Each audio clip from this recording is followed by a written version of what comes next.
Bienvenidos al segundo episodio de Lo que nadie te cuenta, la webinar en la que hablamos de cosas diferentes. ¿Está Europa en decadencia absoluta? ¿Nos han engañado con el estado del bienestar? ¿Son los impuestos un robo legalizado? De esos temas y muchas más cosas vamos a hablar hoy, que tengo la suerte además de contar con un muy buen amigo mío, ya no desde el colegio, sino que desde la guardería, como es Santi Ruiz Velasco. Santi, encantado de que estés aquí, bienvenido y preséntate a nuestro público. Hola Iñaki, hola a todos los oyentes también. Pues eso, sí, nos conocemos de la guardería, llevamos una historia larga desde cómics hasta hoy en día, hasta hijos, etcétera. Y nada, pues mira, yo soy Santiago Ruiz de Blasco, soy también de Bilbao, como Iñaki, y nada, yo más de 20, nos hacemos viejos ya, 25 años prácticamente trabajando en el sector educativo, en empresas globales, multinacionales, entonces he estado en muchos países diferentes que tienen estructuras y filosofías diferentes de hacer y la verdad es que eso me apasiona a nivel de organizativo, pues desde países asiáticos a europeos, latinoamericanos y me apasiona ver cómo la gente se estructura y qué funciona, ¿no? Y cómo a veces ves cosas extremadamente diferentes que ambas funcionan de alguna manera, igual que a veces ves cosas que no hay por dónde cogerlas y que no funcionan. Así que nada, encantado de estar aquí contigo y con tus oyentes. Yo la verdad que tengo muchas ganas de este debate, primero porque yo creo que tú y yo llevamos debatiendo desde que nos quitaron el chupete, hemos estado muchas veces a favor o digamos que de acuerdo en muchos temas y muchas veces en contra, y creo que en este debate se van a ver las dos cosas porque vamos a hablar mucho desde la perspectiva de Europa, también comparando con otros modelos del mundo. Yo he viajado y he vivido fuera, tú has vivido muchos años en Inglaterra y por tu trabajo has viajado por todas partes del mundo y eso nos ha permitido pues tener algunas concepciones de cómo funciona el mundo y sobre todo de cuál es el rol que tiene que tener el Estado, que yo creo que ese va a ser el primer bloque que vamos a ver en esta webinar, cuáles son los atributos del Estado, y para eso hay que hablar de dos puntos para mí que son esenciales, ¿no? Primero, si el Estado tiene autoridad política como tal para hacer lo que hace, y dos, si ese concepto de, digamos, el contrato social que tanto se habla, justifica todo lo que hace el Estado. O sea, en definitiva, ¿cuál es el rol que debe tener el Estado? ¿Cuál es tu posición al respecto? Bueno, ahí es donde estamos en varias cosas, como tú dices, yo creo que de acuerdo y en muchas cosas desacuerdo en cuanto a- al rol, ¿no? Yo creo que el Estado tiene un rol que yo creo que es difícil de cuestionar en cuanto a cosas como la justicia, ¿no? Y la seguridad seguramente, porque ahí es muy complicado que cualquier otro sistema, no conozco ningún país que no tenga un sistema en donde el Estado intervenga en esos dos roles. Y Sí. después están pues otros roles pues ahí que son un poco más debatibles, ¿no? Como puede ser el tema de la educación, el tema de la sanidad, el tema de las pensiones, que para mí quizás es el más complejo de todos. Y bueno, entonces mi posición es que realmente hay un rol importantísimo desde mi punto de vista de equidad, sobre todo, o de acceso, que el Estado tiene un rol muy importante que tomar en cuanto a la educación y a la sanidad. En las pensiones lo veo un tema más controvertido que espero que toquemos. Y Sí. después otros temas, pues el transporte, el paternalismo, ¿no? Que yo creo que hay veces que dejamos que ciertos temas los externalizamos al Estado asumiendo que va a haber una mejor gestión y creo que esa es la parte donde está ese límite entre ceder cosas que quizás sería bueno por lo menos debatir en un aspecto social, ¿no? Ya, Y tener un yo creo que en debate. ese último punto es donde más vamos a estar de acuerdo, porque obviamente creo que los dos creemos mucho en lo que es la responsabilidad individual y personal, y eso es incompatible, a mi modo de ver, con un Estado grande, porque al final el mundo, aunque no es un juego de suma cero, sí que es una tarta dada, y la parte de la economía, si quieres, o la parte de las reglas sociales, de las leyes que están en el lado del Estado, no pueden estar en el lado de la iniciativa privada. O sea, están en un sitio o están en el otro. Entonces, si tú tienes un Estado grande y paternalista, y aquí quizás sí que podemos hablar una distinción entre, hablando del caso de Europa, de la Unión Europea, los estados del norte y los estados del sur, porque se hace mucho maniqueísmo con el tema de los nórdicos, que se pone siempre como ejemplo de estado grande que funciona, pero se suele olvidar que es un estado grande que es muy capitalista, que deja mucho en la iniciativa privada y que ha aprendido mucho de los errores. De hecho, Suecia llegó a niveles casi de colapso en los años 90-92 y eso hizo que bajara. En los estados del sur confundimos estado grande con lo que tú dices de paternalista. Y yo creo que hay un tema cultural muy fuerte de que la gente no quiere ser responsable de su vida. O sea, yo creo que hay una sensación de si mi vida no es como a mí me gusta y tengo un estado grande que supuestamente me tiene que dar educación, me tiene que dar sanidad y me tiene que dar pensiones y estas no son como yo quiero, la culpa no es mía. La culpa es de un tercero que se llama Estado o de unos políticos a los que yo les puedo echar la bronca. Si en cambio el Estado es pequeño y todo depende de mí y mi vida no es como me gusta, la culpa es mía. Yo creo que en donde discrepamos es que quizás tú sí crees que puede haber un Estado bueno, en el sentido de un amo bueno que provea de manera correcta estos temas. Yo creo que, como nos decía Lord Acton, el poder corrompe y el poder absoluto corrompe absolutamente y es complicado resolver cosas que son inherentes al sistema por los temas de incentivos. Al menos esa es mi visión. Sí, o sea, el tema del poder completo corrompe completamente, eso estoy totalmente de acuerdo. La cuestión es que creo en el buenismo del Estado.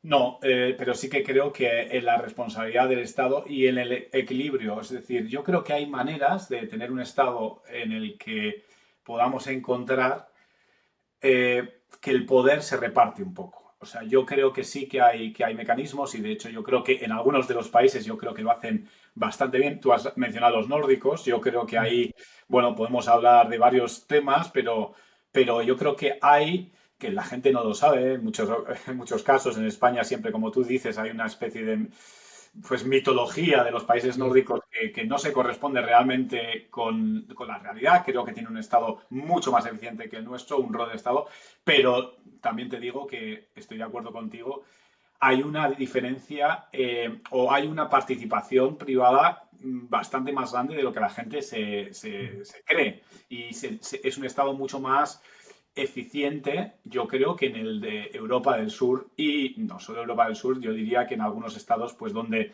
y latinoamericanos también, donde el Estado tiene un rol, pues ya es extremo, ¿no? O sea Sí. que yo creo que es encontrar para mí ese rol para no dar el poder absoluto al Estado y también incentivar al individuo a tomar responsabilidades sobre cosas que le tocan de tan cerca, ¿no? Pero siempre tener ese colchón detrás para que o lo regule o por lo menos ponga las reglas del juego. Y para ti, ese rol esencial que tiene que tener el Estado, que luego hablaremos del tema de equidad, que yo creo que es otro de los puntos en los que discrepamos más en la visión, pero me interesa el tema que dices, oye, voy a comprar la tesis que necesitamos por un momento, que necesitamos un Estado para que de alguna manera regule algunos aspectos que son importantes para todos nosotros, como son la educación, la sanidad y las pensiones, queramos que sean privadas o queramos que sean públicas, para, digamos, el 100% de la población, son tres ejes fundamentales. ¿Tú crees que ese rol del Estado de importancia que tiene que estar en la vida está relacionado con un tamaño dado de Estado? Porque a mi modo de ver, una de las falacias, que sobre todo vemos en España, que es lo que más nos lleva de cerca, es que la gente dice, oye, o es el Estado o es el caos, o es la selva. Yo no compro esa teoría, pero aunque la comprara, creo que hay una falacia, hay un salto lógico muy peligroso de decir, oye, necesito el Estado para que no haya una selva, pero eso no significa que necesito un Estado del 50% del PIB o del 70% del PIB. ¿Tú qué visión tienes ahí sobre el tamaño del Estado? Sí, yo ahí creo que voy a acercarme más a tu visión. Es decir, yo creo que el Estado al final es un reflejo de la sociedad y de los elementos que afectan a la sociedad. Y yo creo que un Estado muy grande, aparte de lo costoso que es, que es muy costoso y a veces pues es muy difícil eh, quitarte, porque normalmente el Estado lo tienes que financiar con deuda, con lo cual Sí. al final es bastante perverso el ciclo, y sobre todo si es deficitario, que en la mayoría de los casos en Europa lo es. Pero más allá de eso, conceptualmente, si la sociedad cambia y estamos en una sociedad que está cambiando cada vez a un ritmo más rápido, necesitas cambiar con ello y necesitas flexibilidad y necesitas agilidad. Obviamente el Estado siempre va a ser menos ágil que la iniciativa privada, pero sí que necesitas que el Estado tenga cierta agilidad para adaptarse a los nuevos tiempos. Un Estado especialmente grande o muy grande es una maquinaria, pues es eso, como un elefante o un tren de mercancías que para parar la estación tienes que empezar pues una hora antes. Y eso es complicado y hace también que seamos cada vez menos eficientes y menos competitivos con otros países. De hecho, países como cuando los asiáticos, donde el Estado tiene un rol muy importante, tienen un peso en cuanto a la decisión y una agilidad mucho mayor que desde luego la que tenemos en la mayor parte de Sí. Europa, sobre todo en Europa del Sur, ¿no? Entonces, sí que yo creo que tiene que ser pequeño por un tema de supervivencia casi, pequeño, me refiero, lo más pequeño, manteniendo esa protección de la que hablábamos antes, manteniendo esos niveles, sobre todo para darle agilidad y capacidad de adaptarse a los nuevos tiempos. Eso por un lado. Y la segunda parte, obviamente, es mucho más de sostenibilidad económica. Sí. Cuanto más grande el Estado, sobre todo lo que decimos, si tiene poca flexibilidad, es que es pues como una empresa, ¿no? Cuando tienes unos costes fijos muy, muy grandes y algo te va mal, pues estás en grandes problemas. Entonces, esa parte también hay que traerla. Pero yo creo que son las dos partes me hacen pensar en un estado relativamente pequeño o, desde luego, ágil. Ágil. Tienes, yo estoy muy de acuerdo en el tema de la comparación del Estado con la empresa que no se suele hacer. Y es muy cierto que cuanto más grande es más ineficiente y además para mi modo de ver hay un problema añadido, ¿no? Que esto por ejemplo se ve mucho en la sanidad, por ejemplo en España. Si tú no tienes un control de eficiencia, por así decirlo, que la iniciativa privada está muy claro, si te dejan, o sea, es el mercado, si la gente te deja de comprar tus productos, es que tu modelo de negocio no ha funcionado y te vas fuera del mercado y quiebras y tienes que hacer otra cosa. Un Estado no puede quebrar a sí mismo. Y el problema que tiene es que no tiene los incentivos para ser eficiente porque nadie le fiscaliza de esa manera. Supuestamente la población civil, el cuarto poder, la prensa debería fiscalizar, pero todos sabemos lo bien que funciona eso, sobre todo en los estados del sur, y no lo hacen. Además del cortoplacismo, ¿no? Este tema no estaba en el guión, pero me viene al caso. Yo soy monárquico no porque crea en la monarquía, sino porque me gusta una figura que trascienda el tiempo. Esto ya sé que es muy contraconsenso y muy contracultural. A mí me parece que el problema de la monarquía en España no es que existe la monarquía, sino que tiene pocas atribuciones. Pero la figura de una persona dentro del estamento gubernamental, aunque esté fuera del gobierno, que tenga una visión de largo plazo, que esto me ha llevado a la reflexión cuando has dicho, no, es que en Asia tienen estados muy grandes, pero son muy flexibles. Claro, es que tienen una ventaja que se llama sistemas comunistas, que para mí son aborrecibles, pero tienen una cosa buena, y es que no tienen que dar explicaciones a nadie y que pueden mirar en el largo plazo. Eso, por ejemplo, los árabes también lo tienen, que piensan a generaciones más adelante y no en los próximos 4 años, en los próximos 6 o el término electoral que sea, ¿no? Entonces, claro, si tú tienes unos políticos que solo están pensando en ser reelegidos y que nadie les fiscaliza de la manera que deberían, veo muy difícil esa eficiencia, por eso digo, de problemas irresolubles del Estado. Y ya para matizar el tema del tamaño y entrando en lo que hablábamos antes, claro, si las pensiones es un 30-35% del PIB, como es en España y es en el resto de países, y entre educación y sanidad tienes otro 15, otro 17, estás abocado, a no ser que privatices alguno de esos tres temas, a tener estados del 40-45%. ¿Tú ahí tienes una visión privatizadora de esas partidas? ¿O para ti el estado mínimo tiene que ser los estados actuales europeos de 30, 40, 40 y tantos por ciento del PIB? Vale, yo es que ahí tengo yo ahí diferencio entre esas tres partidas, diferencio entre educación y sanidad, las pongo casi como una, y pensiones. La educación para mí el rol del Estado es muy... A ver, educación yo creo que es la parte, obviamente he dedicado mi vida a ello y es la parte donde yo creo que una sociedad, estás construyendo el futuro de una sociedad, ¿no? Es donde estás educando al futuro. Y ahí a mí me parece muy importante dar oportunidades a todo el mundo a que pueda triunfar o progresar. Y ya es otro debate qué es lo que llamamos triunfar, ¿no? Que no siempre es sacar el mejor trabajo, pero triunfar, satisfacción personal, etcétera, y poder buscar algo que te dé una cierta felicidad y que te permita, obviamente, llegar a fin de mes con dignidad. Entonces, la educación para mí es una atribución en la que el Estado tiene que estar involucrado. Desde mi punto de vista, como lo tiene España y como lo tiene mucha parte de Europa, no me gusta. No me parece que ayudamos a tener un sistema educativo potente. Y cuando veo otros sistemas educativos, pues me parece que el Estado casi siempre, en prácticamente todos los países que yo miro como tiene pero es un rol mucho más de supervisión y de complementariedad para dar acceso y para motivar la excelencia. Los sistemas que mejor funcionan. Por ejemplo, la gente siempre dice los escandinavos, como tú decías.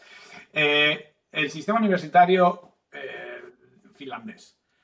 Fantástico, todo el mundo, las universidades finlandesas y he oído muchas personas lanzando eso para justificar pues eso, nuestro sistema público universitario. Desde mi punto de vista, nuestro sistema público universitario es terrible, extremadamente caro y no incentiva pues una gran investigación. El sistema público finlandés, por ejemplo, tiene un tema muy concreto. La financiación, que es una financiación pública, depende, entre otras cosas, de dos factores muy importantes. La empleabilidad de sus graduados, es decir, las universidades van a sacar más financiación cuanto más empleo consigan los graduados que salgan de esa universidad. ¿Qué incentiva eso? Pues que si quieres más dinero para hacer lo que sea, pues empiezas a trabajar con el sector privado, empiezas a ver cuáles son las fortalezas de tu país, qué le va a hacer más competitivo y te empiezas a especializar o a reforzar las fortalezas que crees que tienes con respecto a tus competidores, que son otros sistemas universitarios y cada vez más mundiales.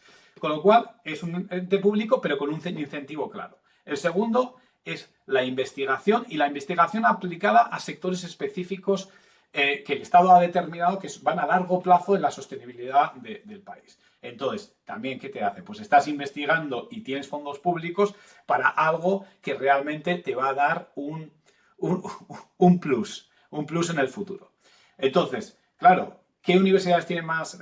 Cuando yo miraba esto hace ya unos años, pero la Universidad de Helsinki era la que más financiación tenía. No sé si eso habrá cambiado, pero claro, estaban totalmente sus alumnos, universidad pública, pero claro, muy preparados, muy aplicable al sistema laboral, porque trabajaba ya con las universidades para ver qué es lo que se necesitaba para mantener un avance y para mantenerse. ¿Cuál es nuestro sistema universitario? Cero comunicación con las empresas.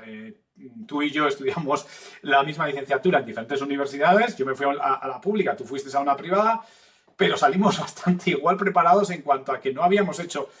Habíamos estudiado licenciatura de administración de empresas y yo no había hecho un plan de negocios en mi vida. Yo no. O sea. Entonces no estaba nada vinculado.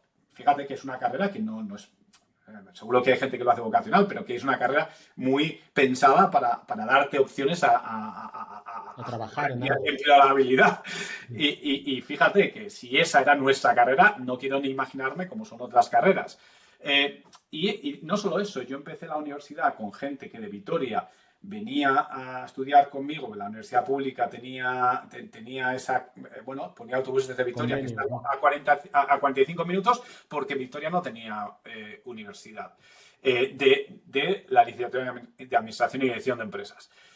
Cuando terminé la carrera ya se había creado una universidad en Vitoria. ¿Qué pasa? Que hay una en Vitoria, otra en Santander, otra en Bilbao, otra en...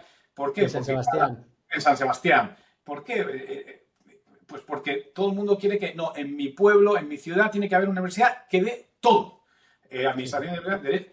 ¿Qué es lo que te pasa con eso? No puedes hacer buenos centros de investigación. Es imposible, no puedes. Es mucho más barato tener menos universidades, pero que tú beques y que traigas a estudiantes y les des buenas becas, que la infraestructura que tenemos que tener en España para replicar 16, en 16 sitios que están a un rango de hora y media de coche o hora y media de autobús público, la misma carrera. No tienes buenos profesores o están muy dispersos porque no tienes esa capacidad en el país. Eso nos hace, pues, que nuestros estudiantes universitarios, pues sí, saben la teoría, pero tienen muy poca aplicabilidad y realmente trabajamos muy bien porque en el trabajo metemos muchas horas, etcétera, etcétera. Los españoles estamos bien. Pero Santi, ¿tú no crees que ese argumento en el fondo es una crítica al propio sistema educativo? Porque de hecho nosotros en nuestro grupo lo hemos hablado muchas veces. Creo que yo soy el único que está contento con su universidad y yo mismo reconozco que es un amor un poco platónico y porque sí, porque le tengo cariño. Pero de los 10 12 que somos en el grupo, que el 90% hemos hecho empresariales, por cierto, solo yo he acabado teniendo mi propia empresa, otros han hecho otras cosas, que eso también debería hacernos pensar por qué la gente que hace empresariales no termina montando una empresa, pero el 90-95% de nuestro grupo piensa que perdió el tiempo durante los 4 o 5 años de carrera. Y si eso los pandemos, los tendemos a otros amigos nuestros que han hecho otras cosas o que hemos conocido a lo largo del tiempo, es difícil encontrarte a alguien que diga, coño, más allá de lo bien que me lo pasé y de lo mucho que aprendí y de los amigos que hice y del Erasmus, aquellos 4 o 5 años me sirvieron para tal. Entonces, ese argumento de la universidad es un scam, que decía el difunto Charlie Kirk, por ejemplo, que yo a veces pensaba que era un poco exagerado, cada vez pienso que tenga más razón, lo uno a otro tema, que es la irrupción de la inteligencia artificial y cómo puede que de repente deje de ser necesario totalmente ya ir directamente a la universidad. Entonces, desde ese punto de vista, por ejemplo, en España, ¿qué justificación tiene el Estado español para quitarte dinero, para darte una educación, cuando no suele haber ninguna universidad en España, ni entre las 100 ni entre las 200 mejores del mundo? Y de repente tienes en Internet acceso gratuito a educación muy superior. Ese es un debate, ¿no? Sí, este es un debate y ya es verdad que si nos metemos en ciertas cosas, ¿vale? La verdad es que lo bueno de estas conversaciones es que nunca sabes para dónde te van a llevar. Pero bueno, desde mi punto de vista, realmente la educación universitaria no solo es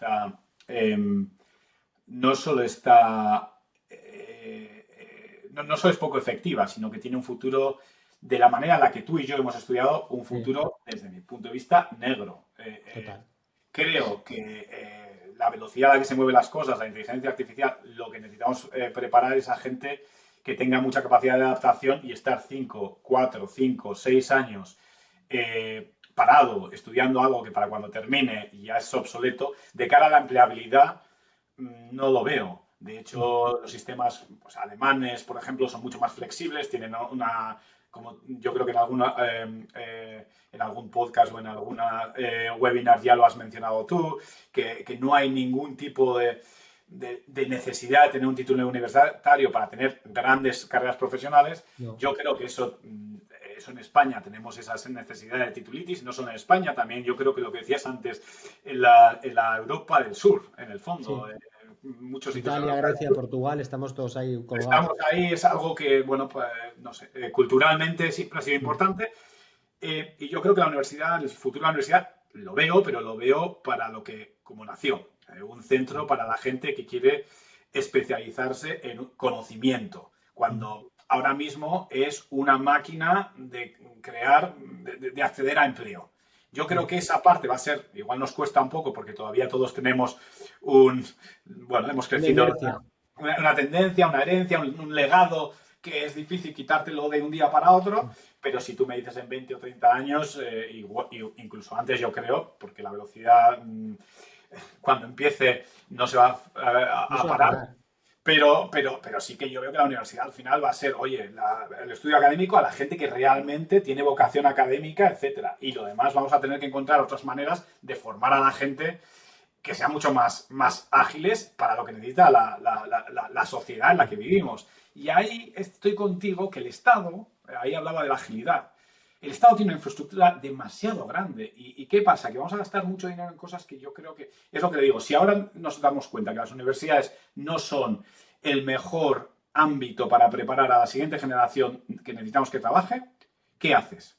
Claro. ¿Qué haces con todos esos profesores, esa estructura, qué haces cuando la tienes tan grande? O Ese sea, es yo el creo... mayor problema. Yo me acuerdo, y yo creo que eso lo hemos comentado, cuando Albert Rivera, difunto político de Ciudadanos, que parecía que se iba a comer el mundo y demás, que sacó aquella campaña que a todo el mundo sobre el papel te la iba a firmar, de oye, vamos a convertir en España en un país bilingüe. Y entonces en todos los colegios de todo el país, además de las lenguas locales, tal y demás, y del español, va a ser el inglés para que todo está. Y dices, joder, qué bonito, ¿quién no va a querer eso? Claro, luego te preguntas, ¿cuántos profesores son bilingües en España? Sí, Porque si sí, no tienes profesores bilingües en España, no imposible. puedes convertir a una España bilingüe a no ser que te cargues al 99% de los profesores en España y te contrates a unos bilingües. Entonces, este es el problema que decía antes del buenismo y del tema de querer ganar votos con propuestas que no tienen ningún puñetero sentido y que se aprovechan de que la gente no hace este tipo de reflexiones porque no las piensa y porque no las tiene que pensar. Y voy un paso más. Yo tengo el mismo problema de titulitis. Yo a mis hijos, que estoy aquí en Suiza, que tiene una educación pública maravillosa, les he llevado al liceo francés porque quiero asegurarme que vayan a la universidad. Porque aquí Suiza es uno de los países que menos del 50% de la gente va a la universidad y no pasa nada. Yo como estoy anclado, tengo mis propios sesgos con el tema, voy. Pero últimamente estoy pensando una cosa, que es el tema de la velocidad y el tema de la IA. Si mis hijos pierden el tiempo en 4 años de universidad, ¿cuánto van a avanzar sus compañeros, sus contemporáneos, en 4 años que no vayan a la universidad y empiecen a montar sus empresas? O sea, es lo que decía Kobe Bryant, ¿no? Mientras todos mis compañeros hacían 2 entrenamientos al día, yo hacía 4. Con lo cual, al cabo de 5 años, daba igual lo que entrenaran, que nunca jamás me iban a alcanzar. Y estas cosas que suenan de ciencia ficción no son de ciencia ficción. O sea, Sí, es la puñetera realidad actual. Y me totalmente. da que el Estado va muchísimo más lento y la No, sociedad va todavía más lenta para aceptar esta realidad. Entonces tú cuando decías lo de la equidad, es que creo que haciendo estas cosas se va a generar todavía, que para mí la desigualdad no es un problema, ¿no? Pero se va a generar muchísima más desigualdad precisamente por esto, por este tipo de decisiones. sí, a ver, yo creo que es verdad que a ver, la educación universitaria, que es la que estamos ahora centrándonos, ya tienes la gente que accede a ella o que puede acceder, para mí, ya debería tener una cierta madurez, eso es otra cosa que podemos Sí, también hablar, porque ese paternalismo a veces te creas adultos que deberían ser casi adultos para tomar decisiones, pero que no lo somos, no lo éramos tú y yo a los 18, no lo no. éramos y no lo son ahora. O sea, no es una solo crítica ahora, pero sí que es verdad que tienes ya una mínima base y yo creo que lo que tú has dicho, estoy totalmente de acuerdo. Yo muchas veces pienso cuando me dicen, ¿qué van a hacer tus hijas cuando hablo de esto? ¿Tú qué harías si te dicen que quieren ir a la universidad, que quieren estudiar?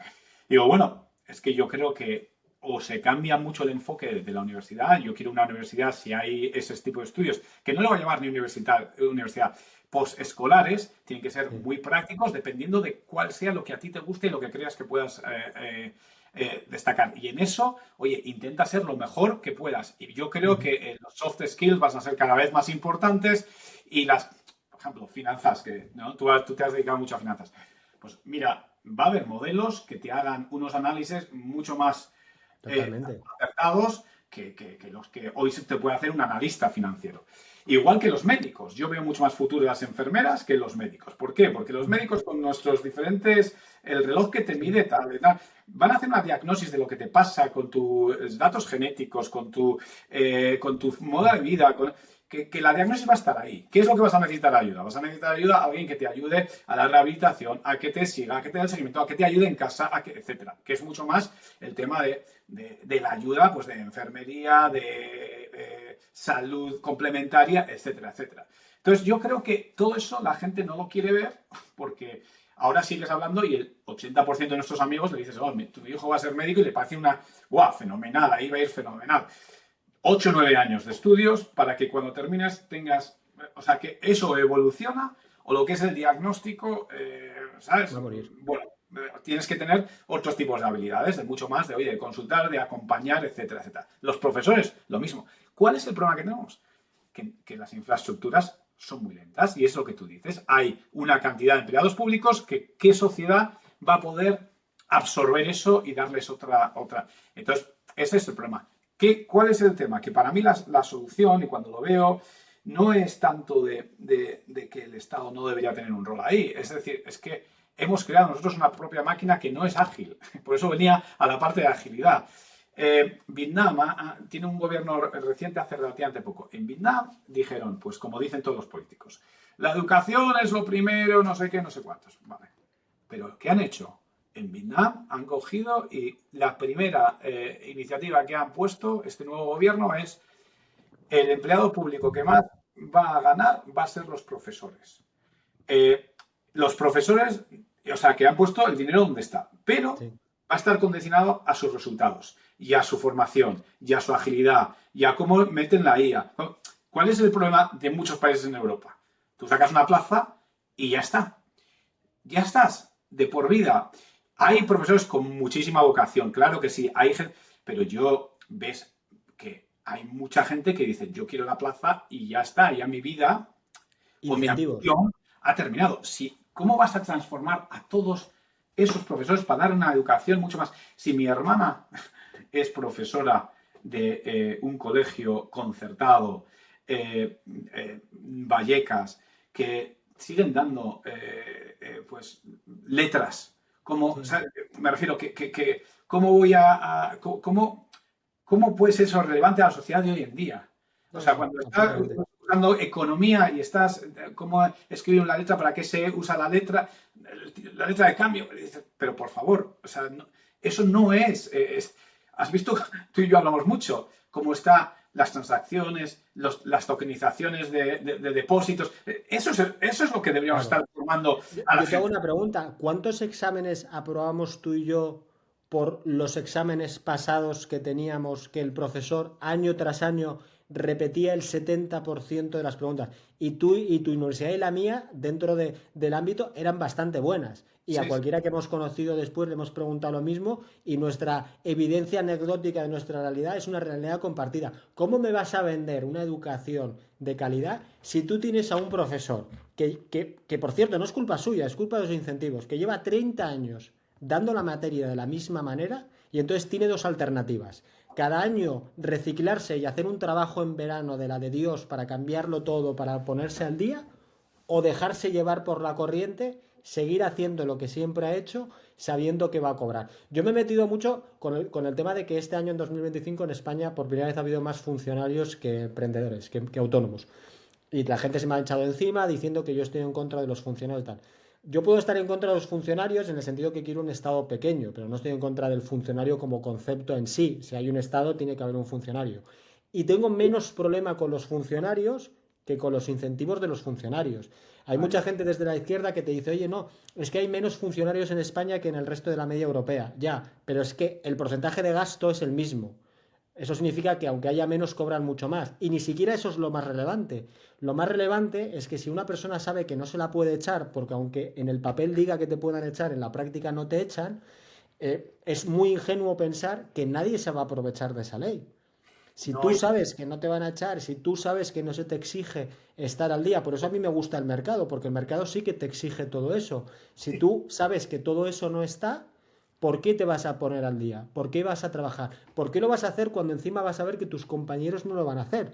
Porque aquí, si tú dices, oye, yo soy una persona que quiero hacerlo todo íntegro y todos los años me voy a poner al día y tal, pero no me van a dar absolutamente nada, y el resto de mis compañeros siguen haciendo lo mismo.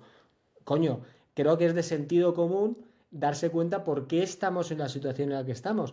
Y el problema es que ¿quién le pone el cascabel al gato? Porque es el mismo problema que las pensiones. Tú y yo estamos de acuerdo en que las pensiones es un esquema Ponzi y que tiene muchas complicaciones y que habría que arreglarlo. ¿Qué político lo va a arreglar si sabe que es imposible que gane? Si hace una reforma del tema. Entonces, por eso yo soy contrario a un Estado grande, porque creo que todos esos problemas no tienen solución. La única solución es hacerlo lo más pequeño posible para que te haga el menor daño posible.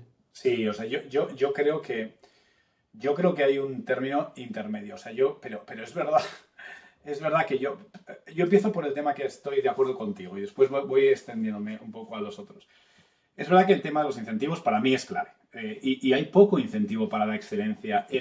Si pensamos que la educación, desde mi punto de vista, la cosa más fundamental, yo te pondría la educación por encima de la sanidad, pero entiendo que son los dos temas fundamentales.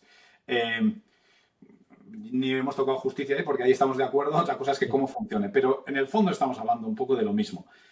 Pero educación y sanidad, dos pilares básicos de equidad, de igualdad de oportunidades, de todo eso, y del futuro del país.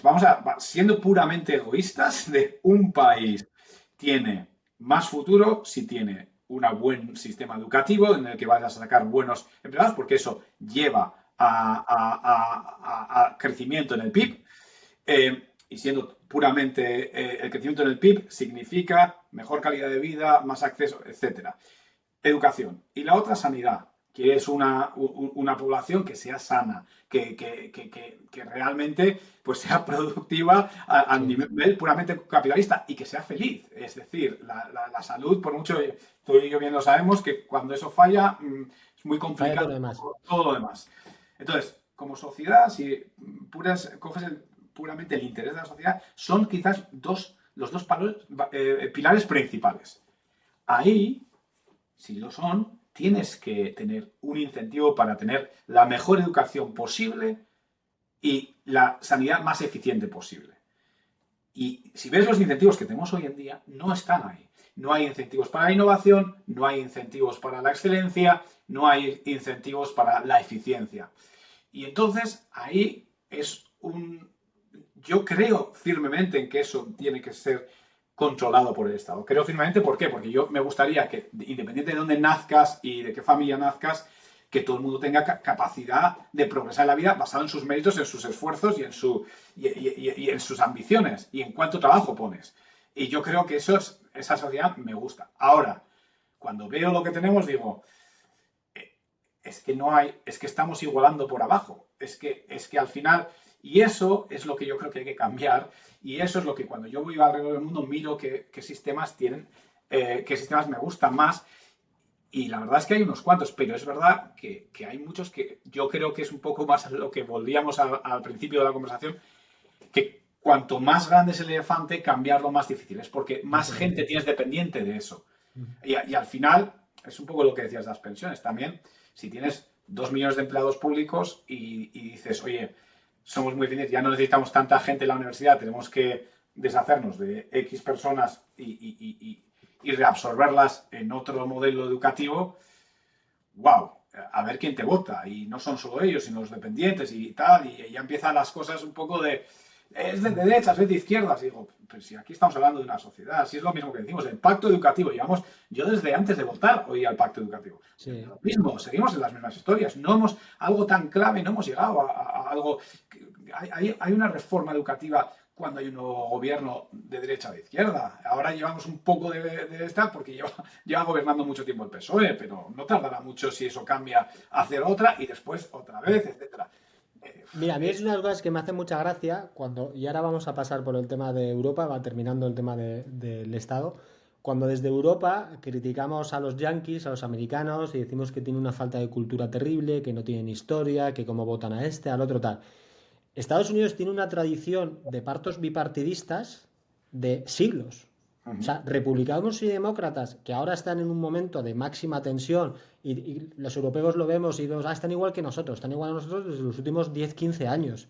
Pero no era así en los 80 y en los 90. La fractura social que hay en Estados Unidos, que ya no sé quién le ha importado a quién, si Europa a Estados Unidos o Estados Unidos a Europa, es algo reciente. E incluso con esa ruptura social que hay, todos los meses y todos los años hay muchísimos acuerdos bipartidistas de las dos cámaras, porque además te tienes que ganar voto a voto, no es como aquí que el azul saca un voto, todos votan que sí, el rojo saca un voto, todos votan que sí, ahí tienes que ir senador a senador, congresista a congresista, y hay acuerdos bipartidistas que entienden que es para el bien del país, que eso en la mayoría de los países de Europa es un anatema, es Sí, una quimera, eso es imposible que suceda, que a mí me hace muchísima gracia.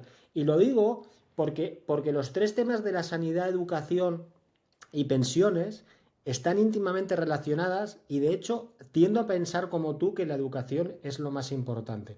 Salía ahora una encuesta a más de 1.100 personas en España sobre el tema de las pensiones.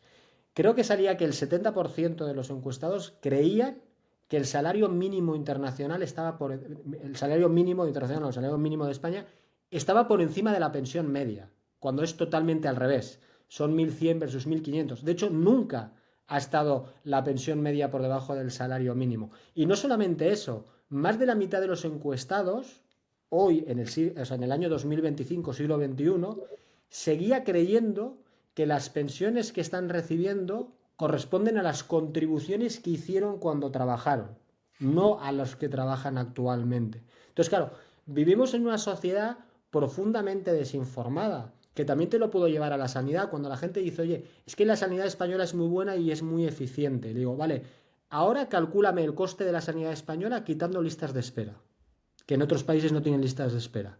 Entonces, ahora calcúlame, para comparar peras con peras, lo que costaría la sanidad española si no hubiera las listas de espera que hay crecientes. Y si es tan buena, dime por qué el 25% de todo el gasto, de todo el gasto de sanidad en España es privado. ¿Por qué la gente tiene un Sanitas, si tiene una Desla, si tiene un tal, si es tan bueno? Y todo eso te lleva a la educación y de nuevo al gobierno, porque es el que hace los planes de estudio, el que dice lo que se enseña, en el que hace que tú y yo que hayamos hecho empresariales nunca habíamos visto una nómina, no sabíamos cuál era el régimen de autónomos, no sabíamos lo que había que hacer para montar una SA ni una SL, no teníamos ni puñetera idea y tú y yo hacíamos la carrera de empresariales. Y Sí, lo sí. peor es que no ha cambiado.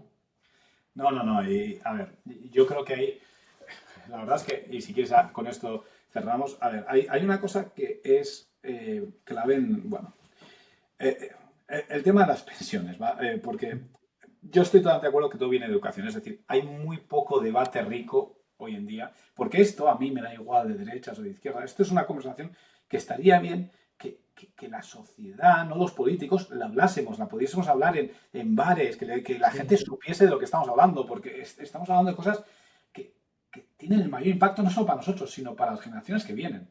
Y yo creo que no sé, hay pocas veces que veo una conversación enriquecida que digas, ah, ostras, pues esto es factible o no. Las pensiones, pues mira, los dos datos que has dado, que yo no los conocía, me parecen muy reveladores. Pero es lo mismo que cuando yo tengo esta conversación, está claro que cualquier persona con una calculadora, con una mente mínimamente analítica, sí. nuestro plan de pensiones, iba a decir, las pensiones estatales, es que es un sistema Ponzi, como has dicho antes, va a caer, va a caer, es cuestión de tiempo, no es sostenible como está ahora. No. ¿Qué pasa? Que hay demasiada gente, tú has dicho prácticamente el 40%, hay muchísima gente que necesita de eso. Y cuando el año pasado dijimos que los empleados públicos subían al IPC o iban a subir al 2%, pero las pensiones al 8% porque pues ahí hay mucho esto de voto, porque dime personas que ya no tienen hijos, que ya no están, les vas a subir mucho más que a la gente que está justo en la edad de trabajar intentando ahorrar para comprar una casa. No tenía mucho sentido, sobre todo en las pensiones más altas, ¿vale? Y Sí. si es, obviamente las mínimas sí que podías tener pero no discriminamos, hicimos todo. Y no hay debate, más allá de los debates de la radio que no llegan a ningún sitio. Hay demasiada gente. Tú te vas a mí me gusta, por ejemplo, los Países Bajos. El sistema de pensiones de los Países Bajos incentiva que la gente se forme. Es decir, tú tienes una pensión pública, pero la pensión pública, que tú contribuyes y tu empresa contribuye, es muy similar a España en ese sentido, como casi todos los planes los sistemas de pensiones, te da a elegir entre dónde quieres que se ponga tu dinero. Es decir, eliges diferentes fondos de pensiones en los que el Estado les da el ok, porque más o menos los regula, pero tú puedes tener un perfil más arriesgado, menos arriesgado, te hace pensar.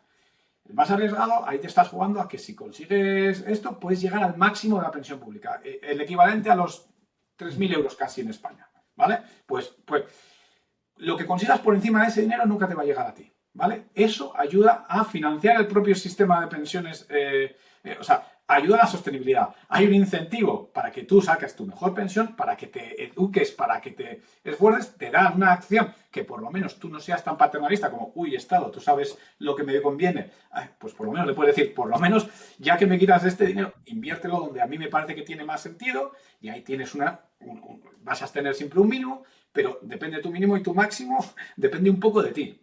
Y el exceso que saques de tu máximo, no me acuerdo cuánto era el máximo ahí se reinvierte. Y están vinculadas también a la esperanza de vida. Es que aquí esas cosas que no queremos, que no queremos hablar, pero es que, y esas cosas, es decir, yo estoy ok con un sistema de pensiones, a pesar de que entre las tres factores, si yo tuviese que quitar uno, quitaría el sistema de pensiones. Creo que eso sí que es paternalista, porque la gente dice, no, es igualdad y tal. Digo, bueno, eso no es. Un sistema de pensiones no es para igualdad. Un sistema de pensiones es para que las cotizaciones que tú has hecho, para un sistema de ahorro, porque el Estado ha decidido que va a hacer algo bueno para nosotros en el futuro. Yo en ese sentido sí que soy más individualista y digo, oye, yo decidiré si yo trabajo, es decir, entiendo que la gente que no trabaje haya una protección social, pero el sistema de pensiones para la gente que trabaja, que ha trabajado. Oye, déjame a mí decir qué hago con ese dinero. Y si lo quiero meter en un sistema de pensiones, me encanta que tú tengas uno del Estado en el que yo pueda confiar y fenomenal. Yo ahí no soy de que el sector público debería tener. Pero si lo vamos a tener, muy bien. No es algo que lo vea ilógico totalmente, pero por lo menos tiene que ser educado, tiene que ser sostenible y tiene que tener una cierta tendencia. Ahora que se ha convertido pues en un hervidero de votos y nadie se va a atrever a tocarlo Claro. y nos estamos... Y nos estamos O sea, un tercio de los votantes, creo que es el 34-35% de todos los votantes, son pensionados. Entonces, o sea, porque, ¿cuál es el problema? Que cualquier cambio que hagas en los planes de pensiones, los pensionistas lo van a ver como un ataque porque no hay manera, o sea, no dan los números, ¿no? Entonces, van a ver eso como un ataque. Y a mí la clave es lo que dices tú. Nadie se atreve a decir la realidad de los hechos, que los hechos no tienen ideología. O sea, decir que la pensión media es superior al salario mínimo no es un tema de derechas. O sea, el problema es que tú lo sacas en España. O sea, yo ahora voy a España, no me conocen de nada. De hecho, no me ven físicamente. Y yo suelto esta frase y le preguntas a 10 personas cuál es mi partido político y van a decir que Pepe o Vox. Solo por decir esta frase.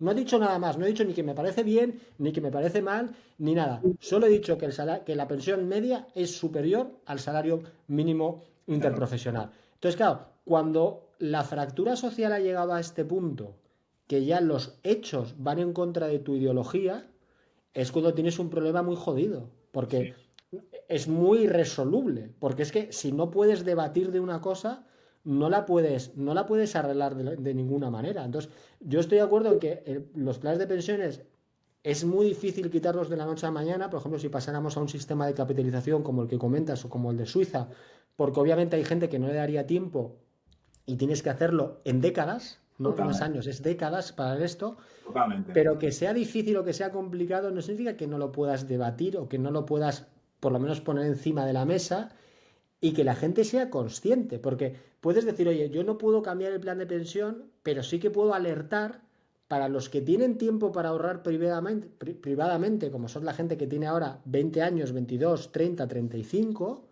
Sí, empieza a hacerlo, sí, sí, sí. empieza a hacerlo. Pero es que ni siquiera llegamos a ese tema. No, no, Porque no. entonces eres un alarmista, Esa estás es, muy loco, eres un la facha, parte, eres un nazi, quieres esa es la gasear parte a educativa. ancianos.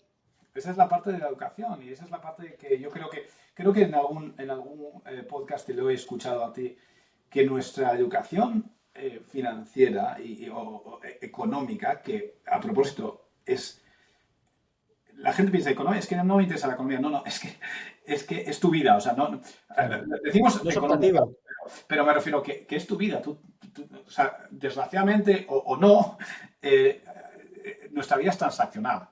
Y ahora es con moneda, en el futuro veremos con qué es, pero es transaccional. Y entonces tú tienes que entender cómo funcionan esas transacciones. Por lo menos tener un dibujo más, pero es como un poco lo que...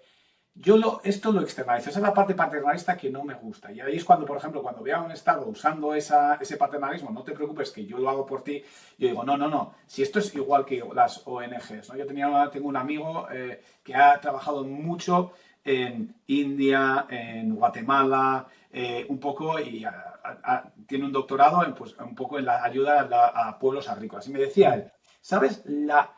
Esto me lo dijo hace ya unos cuantos años, cuando estaba en Guatemala, me dijo, la mejor ONG con la que yo he trabajado en mi vida es la Iglesia. Digo yo, joder, el tío más, más, más, Ateo. más, y no solo ateo, más extremo anti-iglesia no podía haber conocido yo en mi época de universidad, cuando fuimos a la pública, y yo decía, y oírlo me sorprendió, y decía, ¿por qué? Digo, joder, pues porque ahí van, sobre todo muchos jesuitas en Guatemala, y lo que hacen es educar, enseñar, cosas que cuando ellos se van, Se quedan quedan. en la sociedad. Dice, cuando de repente hay un terremoto, de repente me viene no sé cuánto dinero y se construye un hospital. En 6 meses se construye un hospital. ¿Qué pasa cuando ese dinero se acaba? Los médicos se van, las enfermeras se van y te quedas un edificio vacío ahí. No ha quedado nada en la sociedad. No, no. Entonces, esto es un poco igual. Digo, ¿cuál es la... Digo, no, no, yo voy a cuidar de ti. No, no, no, ¿sabes qué? Cuida de mí cuando lo necesite. Pero ayúdame a entender, ayúdame a que yo me cuide de mí mismo. De ahí viene la educación, de ahí viene la capacidad. Ese es el rol del Estado desde mi punto de vista. Ayuda a que yo sea autosuficiente y que te necesite lo menos posible. En cuanto a salud, a propósito, en cuanto a pensiones, A todo. ¿sabes? Y ahí es donde está la educación, por eso lo pongo como eje. Entonces yo creo que ahí es donde está el mayor fallo. Es lo de siempre, ¿no? Cuando te viene un hambriento, ¿qué haces? ¿Le das un pescado o le das una caña de pescar? Si le das un pescado, le estás Sí, abogando a que siempre vuelva por otro. Y si le das una caña de pescar, lo podrá pescar por su lado, pero ya no te necesitará. Por eso eso. para mí ese es el gran problema de los incentivos de los gobiernos, por lo menos sobre todo en el sur de Europa, que están buscando dependencia. Y esto me lleva al segundo bloque, que si no, no pasamos nunca, que es el gran estado del bienestar gigantesco de este planeta, que se llama Unión Europea. Iba a decir Europa, pero Europa es más grande, hay que ser preciso, es Unión Europea. Y ahí tenemos la pregunta del millón de dólares. ¿La Unión Europea ha sido un triunfo, un fracaso? ¿Tenemos que reformularla? ¿Está dando lo que promete o no? Desde mi punto de vista, para empezar, y así me replicas, yo creo que tuvo su sentido cuando comenzó. No compro el tema de, oye, necesitamos una Unión Europea para no matarnos entre nosotros, porque los europeos llevamos siglos matándonos. Yo creo que la mayor arma de pacificación del mundo es el comercio. Nadie va a matar a quien que le compre los bienes, y eso obviamente ya hay unas redes de interconexión en Europa grandes, y de hecho ese argumento te llevaría a pensar que necesitas un Estado mundial para que no nos matemos, y creo que eso no tiene mucho sentido, pero sí compro que en un mundo cada vez más globalizado, como empezó en los 80 y con el gran gigante americano y los gigantes emergentes en otras partes del mundo, necesitabas fuerza, ¿no? Necesitabas chicha, y la unión hace la fuerza, y es verdad que había muchas disparidades en Europa que se cerraron, es discutible, pero creo que sí que se cerraron en cierta medida esos gaps, pero el problema es como decía Hobbes, el Leviatán, ¿no? Que decía, necesitamos el Leviatán para que no nos matemos, pero Locke decía que al final el Leviatán te va a terminar devorando, ¿no? Yo creo que ese Leviatán nos ha terminado devorando, porque esto es como lo de, oye, me prometisteis coches que volaban y me terminaste dando un air fryer, ¿no? Lo que se decía del avance tecnológico, creo que con Europa es lo mismo, ¿no? Me prometiste un gran avance y al final lo que nos han dado es Bruselas, que es el mayor, para mí, muy me gusto, el mayor estercolero burocrático del planeta. Y para unirlo con la IA, ya que hemos hablado antes, me parece fascinante que la Unión Europea, que no tiene ningún gigante tecnológico de renombre, Snapchat, que es sueca, creo, puede ser la excepción, pero no tiene un Google, no tiene un Amazon, no tiene un Microsoft, no tiene un Tesla, no tiene un Netflix, ni lo va a tener, sea la primera zona geográfica que ha sacado una ley para regular la IA el año pasado, cuando la IA está en pañales. O sea, creo que es el mayor signo de, oye, me voy a poner la venda antes de la herida porque ya soy consciente que esa batalla la voy a perder y voy a intentar protegerme antes. ¿Cuál es tu visión sobre Europa? Mira, interesante escucharte y la verdad es que vamos a empezar por cuando estás diciendo, a ver, el tema de que esta Europa no compras lo de para no matarnos unos entre otros, yo espero que tengas, o sea, yo creo que hoy en día quiero creer que tengas razón, aunque es verdad que me estoy replanteando muchas cosas desde hace pocos años que yo pensaba que nunca me iba a replantear. Pero, por ejemplo, cuando decías, no, el comercio es el mejor Aliado. elemento de... Históricamente no lo veo, en el sentido de que, por ejemplo, los pueblos judíos, el pueblo judío tradicionalmente era un gran comprador, sobre todo de deuda, y comercialmente un gran socio. Y había un momento que cuando de repente dependes demasiado de un socio, es más fácil hacer, tomar decisiones, pues eso, o exterminios como, como Hitler o como en España en su momento, como Reino Unido, que también siempre hay leyendas negras, o como Francia, que lo mismo pasó con los templarios, etcétera, etcétera, etcétera. Al final siempre hay una esto, y había comercio, sobre todo comercio de deuda, ¿no? Comercio monetario. O sea que eso yo creo que ha sido un avance, es un avance, pero también es más delicado de lo que pensaba, de lo que yo pensaba, vamos. O sea, yo pensaba, ya se ha terminado la época de las guerras, esas las vivieron nuestros abuelos, los últimos coletazos nuestros padres, y en nuestra zona geográfica, porque obviamente el mundo es mucho más grande, después cuando he visto un poco cosas, pues eso, Ucrania, etcétera, cómo han llegado los extremos, cuando veo la polarización entre la derecha y la izquierda, yo ya no pondría la mano en el fuego para que alguna de estas cosas no vaya a terminar mal. Lo veo en Estados Unidos y como tú decías, no sé quién ha empezado, no sé quién ha terminado, pero lo ves, ¿no? O sea, ahí ves a gente en España en concreto, de la línea ideológica de Podemos y la línea ideológica de Vox, y si les pones en un bar media hora, yo no estoy convencido de que no termine eso mal. No cabe Cuando hay bien. otras sociedades que hemos avanzado suficiente para tener conversaciones entre esas líneas ideológicas que nos enriquezcan, pero es imposible. Ahora mismo yo lo veo imposible, con lo cual incluso en esa parte, para mí el jurado todavía está deliberando. Yo espero que sí, que hayamos madurado suficiente, pero desde luego yo lo veo la cosa más tensa que quizás hace 10 años, cuando, iba a decir cuando yo estaba estudiando, pero no, soy muy viejo ya, que yo veía todo como una visión mucho más idílica de Europa. Ahora, eh, ha sido un éxito. Yo soy muy europeísta en el sentido que yo creo que tenemos poca Europa. A mí me encanta. A mí la gente dice, no, pero es que, claro, si Europa, si votamos en Euro, yo quiero, me encantaría una especie de figura de primer ministro y un Parlamento Europeo, de verdad, un Parlamento Europeo al estilo pues eso, de Estados Unidos o de, si somos una Unión Europea, yo siempre he pensado que íbamos en esa dirección.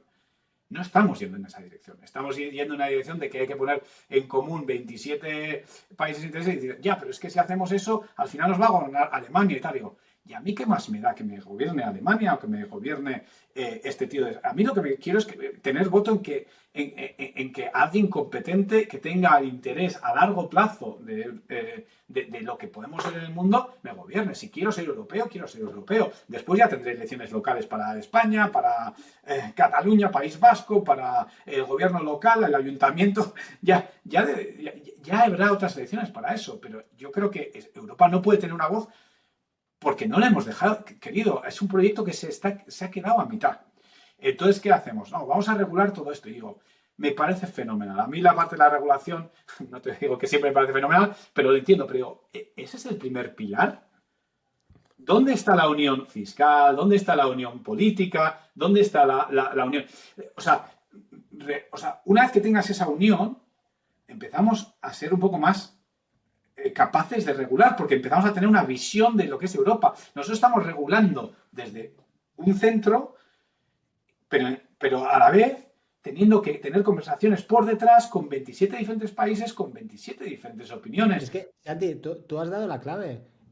Esto yo lo puedo hacer porque estoy en Suiza.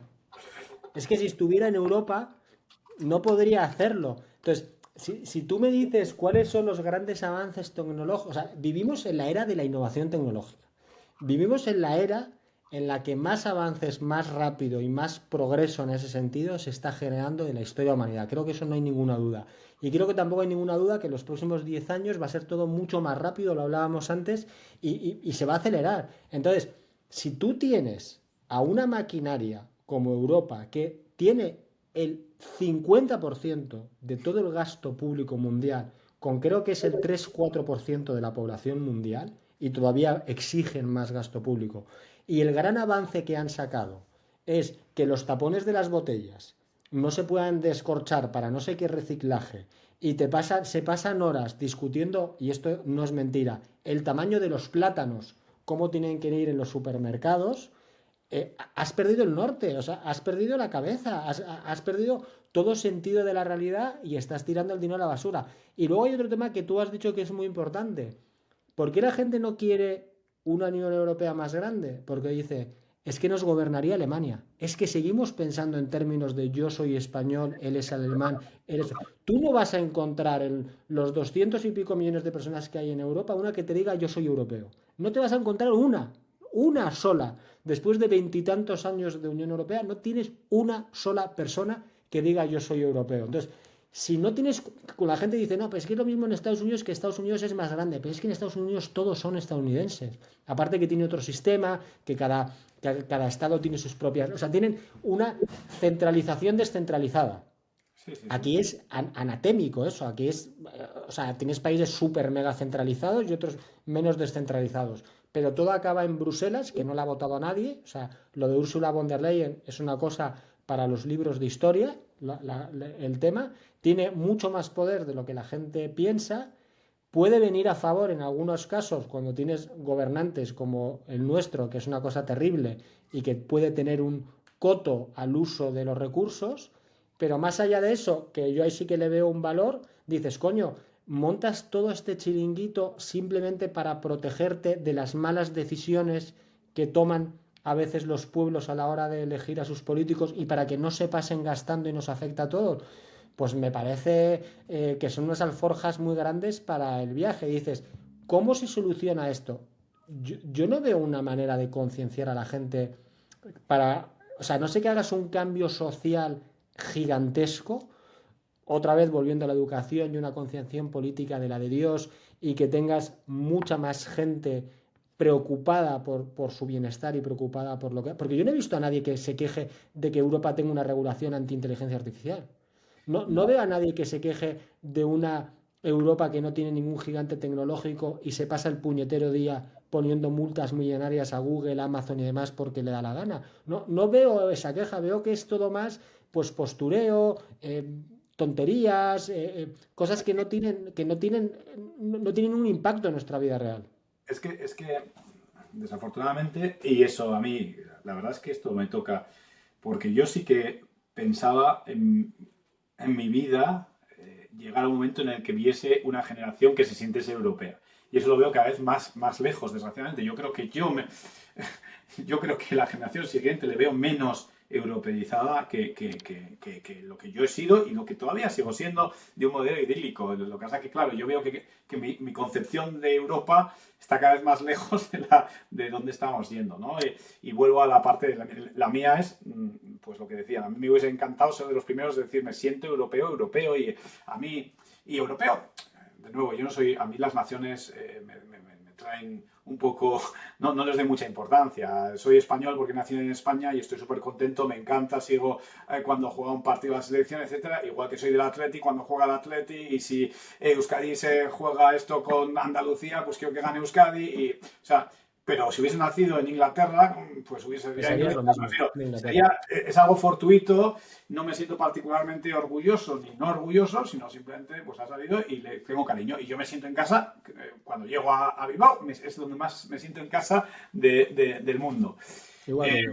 pues, pero bueno, y soy racional y pienso que eso es un tema, pues eso, de coincidencia, y me encanta porque me encanta el sitio donde he estado y estoy súper contento. Ahora, Europa yo lo veía como que el mundo se va a hacer más pequeño y cada vez somos un proyecto en el que cada vez las personas importa menos de dónde vengas, en qué país, y tengas más acceso pues un poco a esa... Y Europa yo lo veía como un paso intermedio en algo que yo sabía que yo no voy a vivir, pero que igual en 5 o 6 generaciones tienes un mundo cuando se haya conseguido cierta equidad en el que, oye, puedas tener ya una estructura social que siempre vas a necesitar organizativa, pero que no haya que tener pasaportes, etcétera, etcétera, porque ya tenemos un nivel en el que, pues eso, no hay guerras, no hay... o sea, la parte utópica a mí me encantaba, ¿no? Y cuando veo, y pensaba que eso es un proyecto, bueno, 200 años o lo que sea, pero que yo iba a ver el principio. ahora veo dónde estamos yendo. Y entonces, claro, yo lo que veo es que en España en concreto y en los países del sur, yo creo que también, en general, veíamos a Europa, a Alemania, a Francia, con cierto complejo de inferioridad.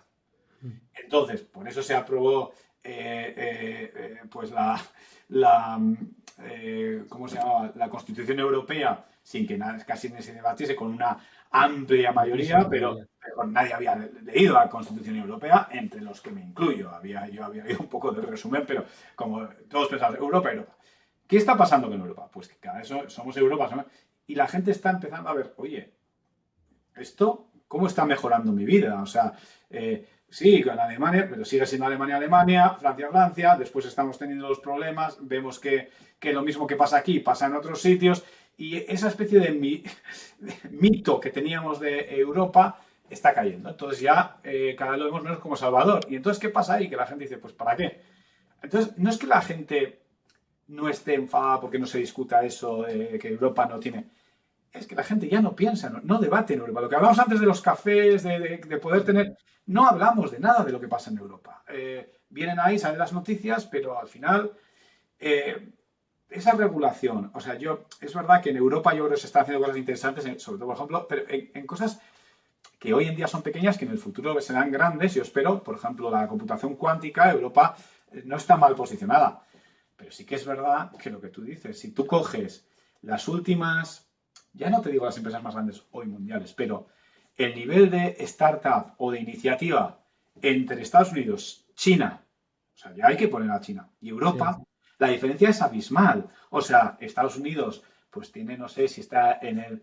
en cuanto a startup, China tiene más. En cuanto a calidad de startup, Estados Unidos tiene Y mejor. demás.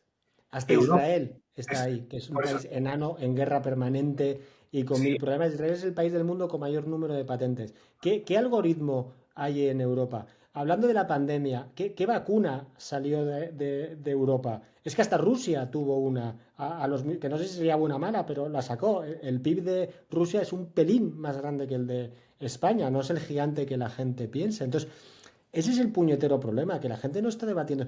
¿Cuánta ilusión genera las elecciones al Parlamento Europeo? De hecho, ¿qué políticos van al Parlamento Europeo? Los desechos de fábrica de cada uno de los países. Cuando quieres jubilar a un tío o cuando ya se ha quemado y le quieres dar una salida de oro, le mandas allí y los parlamentos están totalmente vacíos, debaten cosas terriblemente absurdas en la mayoría de los casos y en otras con mucha influencia sin que te des cuenta y es una millonada tras millonada, porque además encima, que es muy curioso, o sea, tú lo piensas conceptualmente, oye, ese sitio al que mandas a la gente de desecho y a la que nadie le presta atención, ¿por qué cobran mucho más los parlamentarios europeos que el parlamentario nacional? Es que es una cosa que va hasta en contra del sentido común y nadie le presta ningún tipo de atención. Creo que leí la estadística que el 3-4% del presupuesto europeo, todos los años, no está justificado. Pero no está justificado de ningún tipo y eso son decenas de millones de euros que están sin justificar y a la gente le da igual. Entonces, claro, cuando se está debatiendo en el Parlamento Europeo el uso de lenguas locales con pinganillo, que eso se ha debatido ahora con el catalán y tal y demás, dices, ¿estás yendo hacia la unidad o estás yendo hacia atrás? no, sobre todo que y yo, pues mira, pues soy del País Vasco y vivo en Cataluña, o sea que me refiero que, y a Lo mí, tienes todo.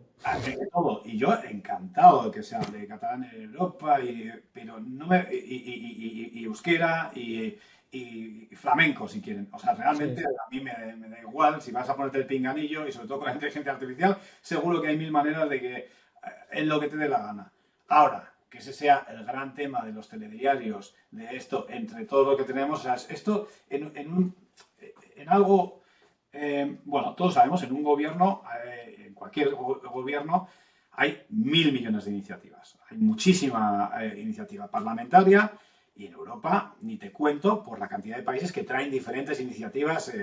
Entonces, habría que hablar, la sociedad, tendríamos que estar discutiendo las tres más importantes. Si hablamos, preguntamos a cualquiera, ¿cuáles son las tres iniciativas que te podrían cambiar la vida que se están debatiendo en Europa?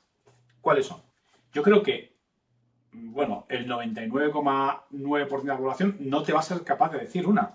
Ni idea. Una, ya no las tres. O sea, ¿Por qué no? Porque lo que sale en los telediarios es eso, si van a aceptar el catalán, si no sé qué, no sé cuánto, bueno, si ahora las botellitas o lo de las botellas, todo esto. Oye, espero que haya sacado alguna iniciativa más de la botellita, pero Bueno, de hecho, nadie, lo de las botellas nadie se enteró. O sea, no, nos enteramos porque de repente, yo me acuerdo estaba. un día fui a España y dije, ¿pero qué es esto? Y yo os preguntaba y digo, y me decías, pues no tenemos ni puñetera idea. O sea, de repente de la noche a la mañana ya no podías desenroscar. La gente pensaba que hasta había sido un error de fábrica. Oye, habrá habido un error de fábrica. O sea, no solamente es que tomen decisiones que no tienes muy claro por qué son ni por qué tal.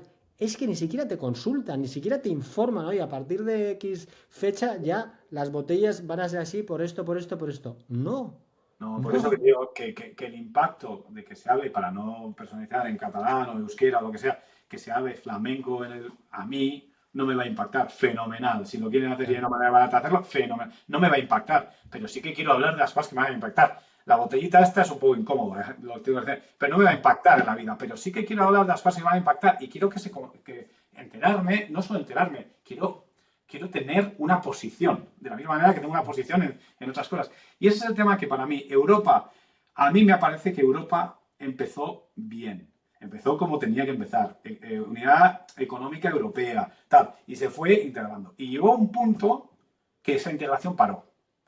Y nos hemos creado unas instituciones que, por los nombres, parecen que son, nos dan yo creo que es un poco de un espejo, una especie de Unión Europea, porque tenemos un Parlamento Europeo, todo suena bien, tenemos Parlamento, tenéis Constitución Europea, tenéis. No tenemos nada de eso en realidad, no tenemos nada, tenemos 27 países que están. Entonces, yo creo que llegó a un punto, se ha estancado, hicieron alguna cosa bien en alguna cosa del COVID. Yo, por ejemplo, has dicho las vacunas, hubo uno, la de Oxford, AstraZeneca, esa venía Oxford, por lo menos bueno, Europa, que ahora puedes decir que no es Europa, es No, verdad. no UE. Europa, No, pero no UE. no, cierto, tienes toda la razón. Y después cogimos ese momento y, ¿y dónde está la siguiente visión? Yo lo que no veo a nadie es hablar en España, en Francia, en Inglaterra, que yo paso mucho tiempo en Inglaterra. Inglaterra se fue porque dicen esto, lo que tú decías de Bruselas, ¿no? Yo creo que cometieron un error, pero lo puedo entender. Estaban hasta las narices de ciertas regulaciones que ellos no entendían y no. Pero yo veo que digo, ¿dónde está el siguiente elemento de integración? ¿Dónde está el plan para la unidad fiscal? ¿Dónde está el plan para para mayor unidad política? La voz que tú dices, es decir, claro, en el tamaño viene de la fuerza. Bueno, en el tamaño cuando es un tamaño real. Claro, Nosotros claro. ahora tenemos un tamaño ficticio. Es decir, tú vas y no es lo mismo cuando Trump va a visitar a Ursula von der Leyen que cuando va a visitar a Xi Jinping. No es lo mismo. No tiene el mismo impacto porque No. no tenemos la misma influencia. Y económicamente sí, tenemos un PIB comparable o relativamente comparable, que cada vez va a menos a propósito comparado con esos dos, pero seguimos siendo pues la tercer poder. Pero Claro, pero fíjate. Hace 20 años, el PIB de Estados Unidos y el de Europa eran prácticamente el mismo. Ahora el PIB de Estados Unidos es un 50% mayor, es sí, 30 billones contra 20. No solamente eso, en productividad estás en 12% de productividad del trabajo en Estados Unidos versus un 3% sí, en sí. Europa. En crecimiento, ahora está bajando Estados Unidos, pero suele crecer al 2,6, 2,8 de potencial. Europa es 1 y pico. O sea, estás peor en tamaño, y cada vez ampliándose. Y ¿Y cuál es tu plan? Porque es lo que dices tú vas a Estados Unidos y dices, vale, hay muchísimos problemas, tal, si quieres podemos hablar del wokismo, de la fractura social y tal. Pero entre tantas esas cosas, la gente discute si es mejor ChatGPT 5 o Grok 4. La gente empieza a hablar de por qué Elon Musk está mandando cohetes al espacio como si no hubiera un mañana y trayendo una innovación de la de Dios. De repente te volteas a China y de la noche a la mañana te sacan DeepSeek, que nadie lo vio venir, y dices, coño, están ya al lado de las cosas importantes, porque hay una cosa que tú has dicho antes, que es clave que se diga y que la gente no dice, y es que tus objetivos financieros están ligados a tus objetivos personales. Sí, sí, Yo es total. una cosa que no me canso de decir a mis clientes, a la gente en auditorías, en mentorías y demás. No son dos mundos separados. No es esto de yo no quiero hacer dinero porque quiero ser feliz o yo quiero trabajar mucho y hacer dinero, pero entonces no, no, no, no, no, no, no, no. La inmensa mayoría de tus objetivos como persona lo que quieres para ti, lo que quieres para tu familia, lo que quieres para tus hijos, lo que quieres hacer, van ligado a un objetivo financiero.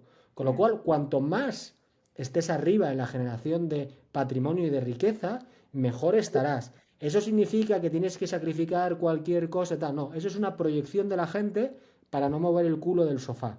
Pero es una realidad. Entonces, claro, cuando tú ves a las dos grandes potencias junto a Europa, que ya no sé si es una gran potencia o qué coño es, hablando de las cosas que realmente van a transformar el mundo. Tú ves en Estados Unidos cómo está avanzando con todo el tema de criptos a una velocidad increíble. Tú ves China también, que fue de las primeras en tratar de ponerse al día, aunque de hecho fue la primera en recular, después de intentar prohibirlo 50.000 veces, se dio cuenta. ¿Cuál es la discusión en Europa? Si tenemos que cancelar Eurovisión o no. O sea, ese es el gran debate que hay ahora en Europa versus a nosotros. Entonces, tú eso, yo lo digo, sobre todo, tú tienes hijos hijas de la misma edad que los míos, ¿qué les enseñamos a ellos? O sea, ¿qué futuro tienen en esa sociedad que está pensando en cualquier cosa menos lo verdaderamente importante? Esa es mi crítica, sobre todo, con Europa. Porque muchas veces nosotros en el grupo hablamos de las bondades de vivir en España o en Europa. ¿De qué cosas hablamos? ¿De la comida? ¿Del tiempo? Y de la juerga. No hablamos de nada más. Y eso es lo... O sea, no digo que eso no sea importante en nuestra vida, pero eso es lo más importante en la vida, pensando en la foto macro, pensando en las cosas realmente grandes. Y de hecho es una falacia. ¿Qué pasa? Que en Estados Unidos no tienes juerga, no tienes diversión, no tienes comida o en otros países. Por eso siempre digo que es un poco autoengaño, ¿no? Porque creo que como tenemos algo muy bueno, que es la cultura europea, la cultura occidental, que yo también me siento muy afortunado de estar aquí, y tenemos cosas maravillosas, eso parece que da derecho a mirar por encima del hombro al resto del planeta, que yo creo que hay mucha soberbia europea en ese sentido, y como que no pasa nada, nos vamos a quedar. Pero es que igual dentro de 15 años Europa es, no te voy a decir la África actual, pero igual es la Latinoamérica actual. Sí, a ver, yo quiero, quiero pensar que en algún momento nos vamos a despertar. Quiero pensarlo. Y es verdad que yo creo que hay eh, elementos eh, que nos tienen que hacer reflexionar. Ahora, también te digo que yo creo que Europa es... El tema es eso, que estamos hablando de Europa, Unión Europea, cuando no hay una Unión Europea en realidad, ¿no?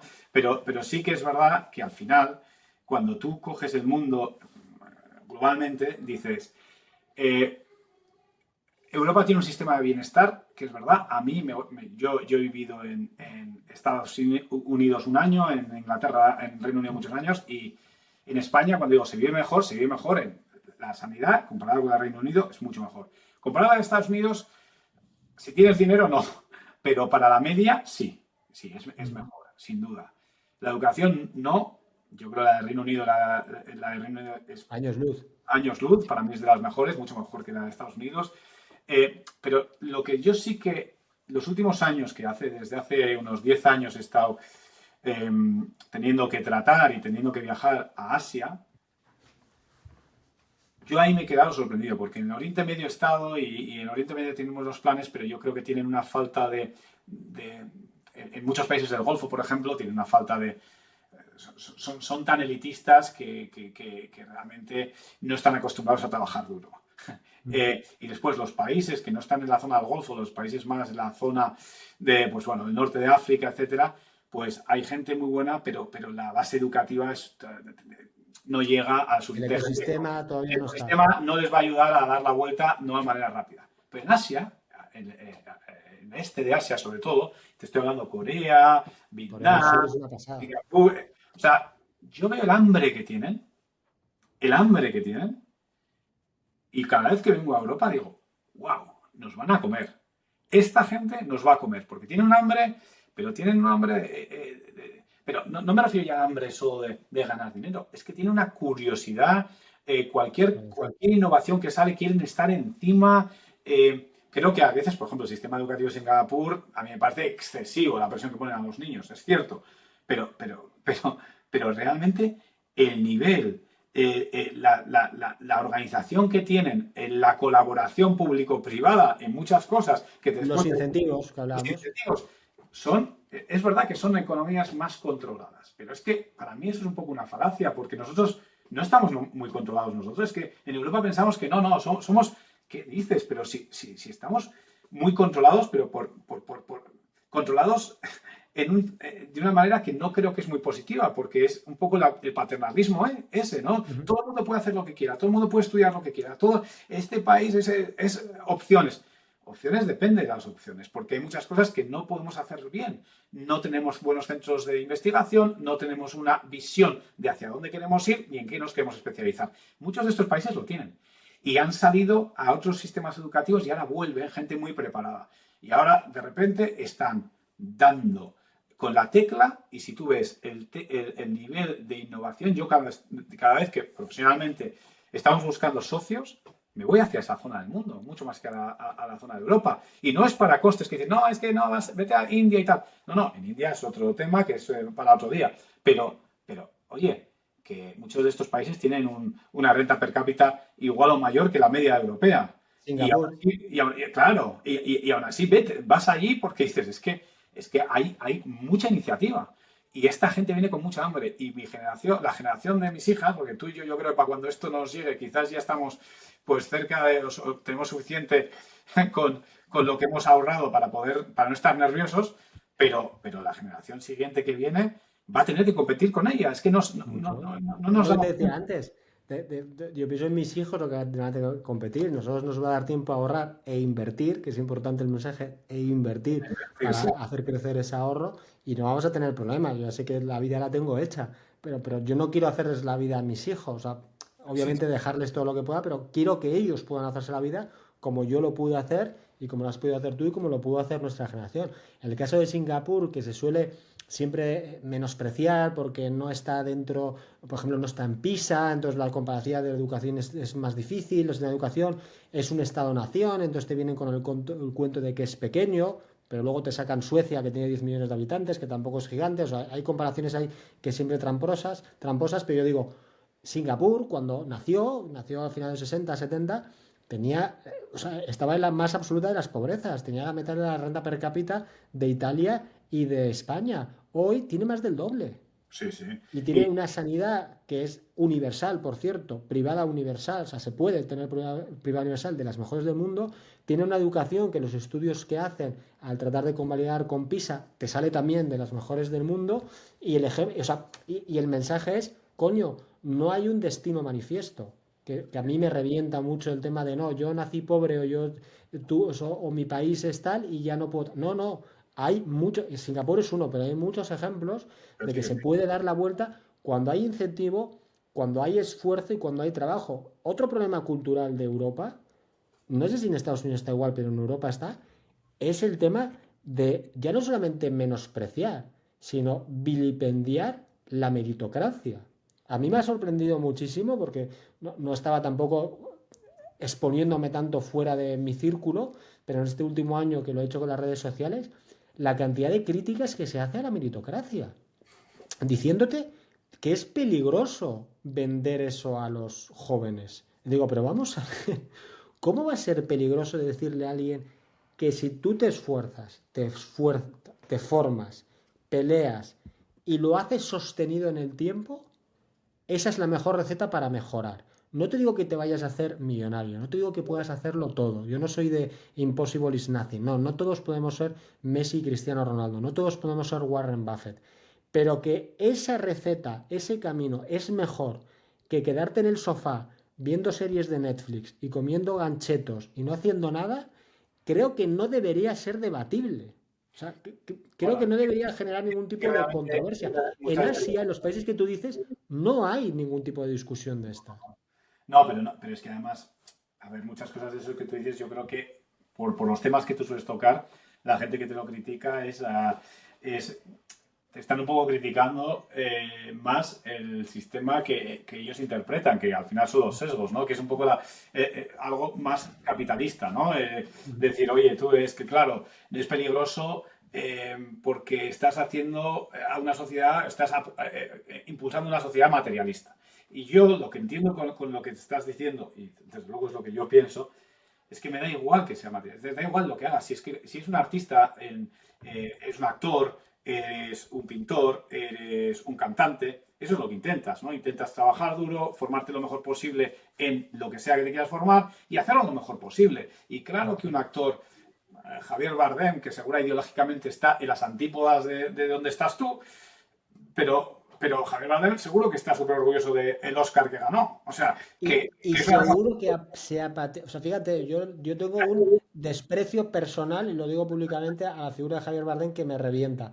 Pero no tengo ni la más mínima duda, pero ni la más mínima duda, primero que tiene mucho talento, pero vamos, es que a mí, o sea, me cuesta porque tengo que disociarme, pero a mí como actor me gusta. Me pasa lo mismo con Almodóvar, que me encanta su cine, aunque a él me repele, pero no tengo ninguna duda de que tiene talento y tengo menos duda de que se ha dejado el culo currando para llegar a donde está. Se ha totalmente. dejado el culo currando, con casting, con estudios, pasando por producciones pequeñas, seguramente que de joven haciendo de camarero y 200 trabajos para...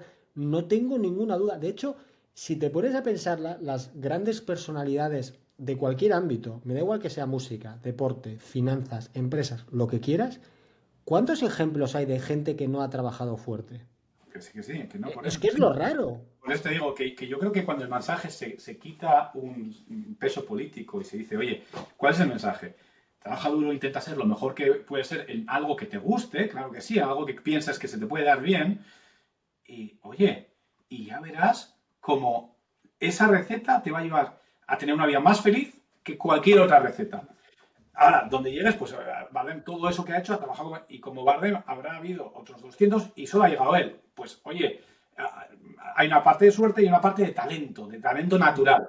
¿Vale? Pues lo que decías también de Warren Buffett o ahora O mismo Bill Gates o quien sea. Bill O sea, Gates hay o una parte de talento natural, pero hay gente que ha trabajado. pero el tema es que si tú dices, bueno, pues eso, Warren Buffett y tal, no sé qué, pues como es el tema donde su excelencia está en la parte económica de dinero, pues ya hay una crítica política, ¿no? Que eso es independiente. Yo digo, fenomenal. Tú puedes tener tu concepción de que tanto dinero puede ser inmoral. Si es tu concepción, fenomenal. Pero lo mismo que tú me estás diciendo, Javier Bardem, tengamos que admitir que hay un mérito en el trabajo bien hecho y en los logros que ha conseguido, ¿no? Vas a Javier Bardem, lo mismo, en su espectro, ha tenido una excelencia y tal. Lo mismo prácticamente en todo, el deportista, o sea, el deportista, que esto no hay crítica de que el deportista gane un dinero absolutamente demencial. Messi, pues oye, pues puede haber crítica o no puede haber crítica, pero en la realidad hay gente que excede. Yo cuando veo los Juegos Olímpicos, ¿por qué nos motiva tanto ver los Juegos Olímpicos y tal? Porque ves gente que hace cosas que te parecen absolutamente, o sea, Imposible. inverosímiles, fuera del alcance de un ser humano. Entonces, eso da recompensa. Ahora, ¿hay que hacer todo para ser el número uno? Yo no estoy diciendo eso. Yo creo que eso tampoco lo estás diciendo tú. Yo lo que estamos diciendo es que trabajar duro e intentar ser la mejor versión de ti mismo a nivel personal y a nivel profesional y a nivel a cualquier nivel de los que te interesen. Está pensando el mejor padre que puede ser, el mejor hijo, el mejor amigo. Ese es el Es, mejor ejemplo que puedes dar y que además todo el mundo lo entiende, pero no lo aplica al resto. O sea, yo creo que todo el mundo está de acuerdo que para ser un buen amigo y para ser un buen hijo y para ser un buen padre, tienes que esforzarte en el sentido de estar presente, de tratar de pensar que les gusta a los demás, también en mejorarte a ti mismo porque eso te hace más interesante y te mejora a los demás. Y creo que hay pocas dudas al respecto. Pero en cuanto metes el factor dinero, el factor éxito profesional, ya de repente parece que lo has envilecido. El caso de Bardem y de Almodóvar que decía antes es buenísimo. Los dos son anticapitalistas y los dos son multimillonarios. Pero me parece fenomenal, porque es que la consecuencia lógica del éxito, la consecuencia lógica de llegar lejos en lo que sea que hagas, es que la gente quiere de ti, quiere más cosas, y eso te lleva a enriquecerte de una manera natural. Y está fenomenal.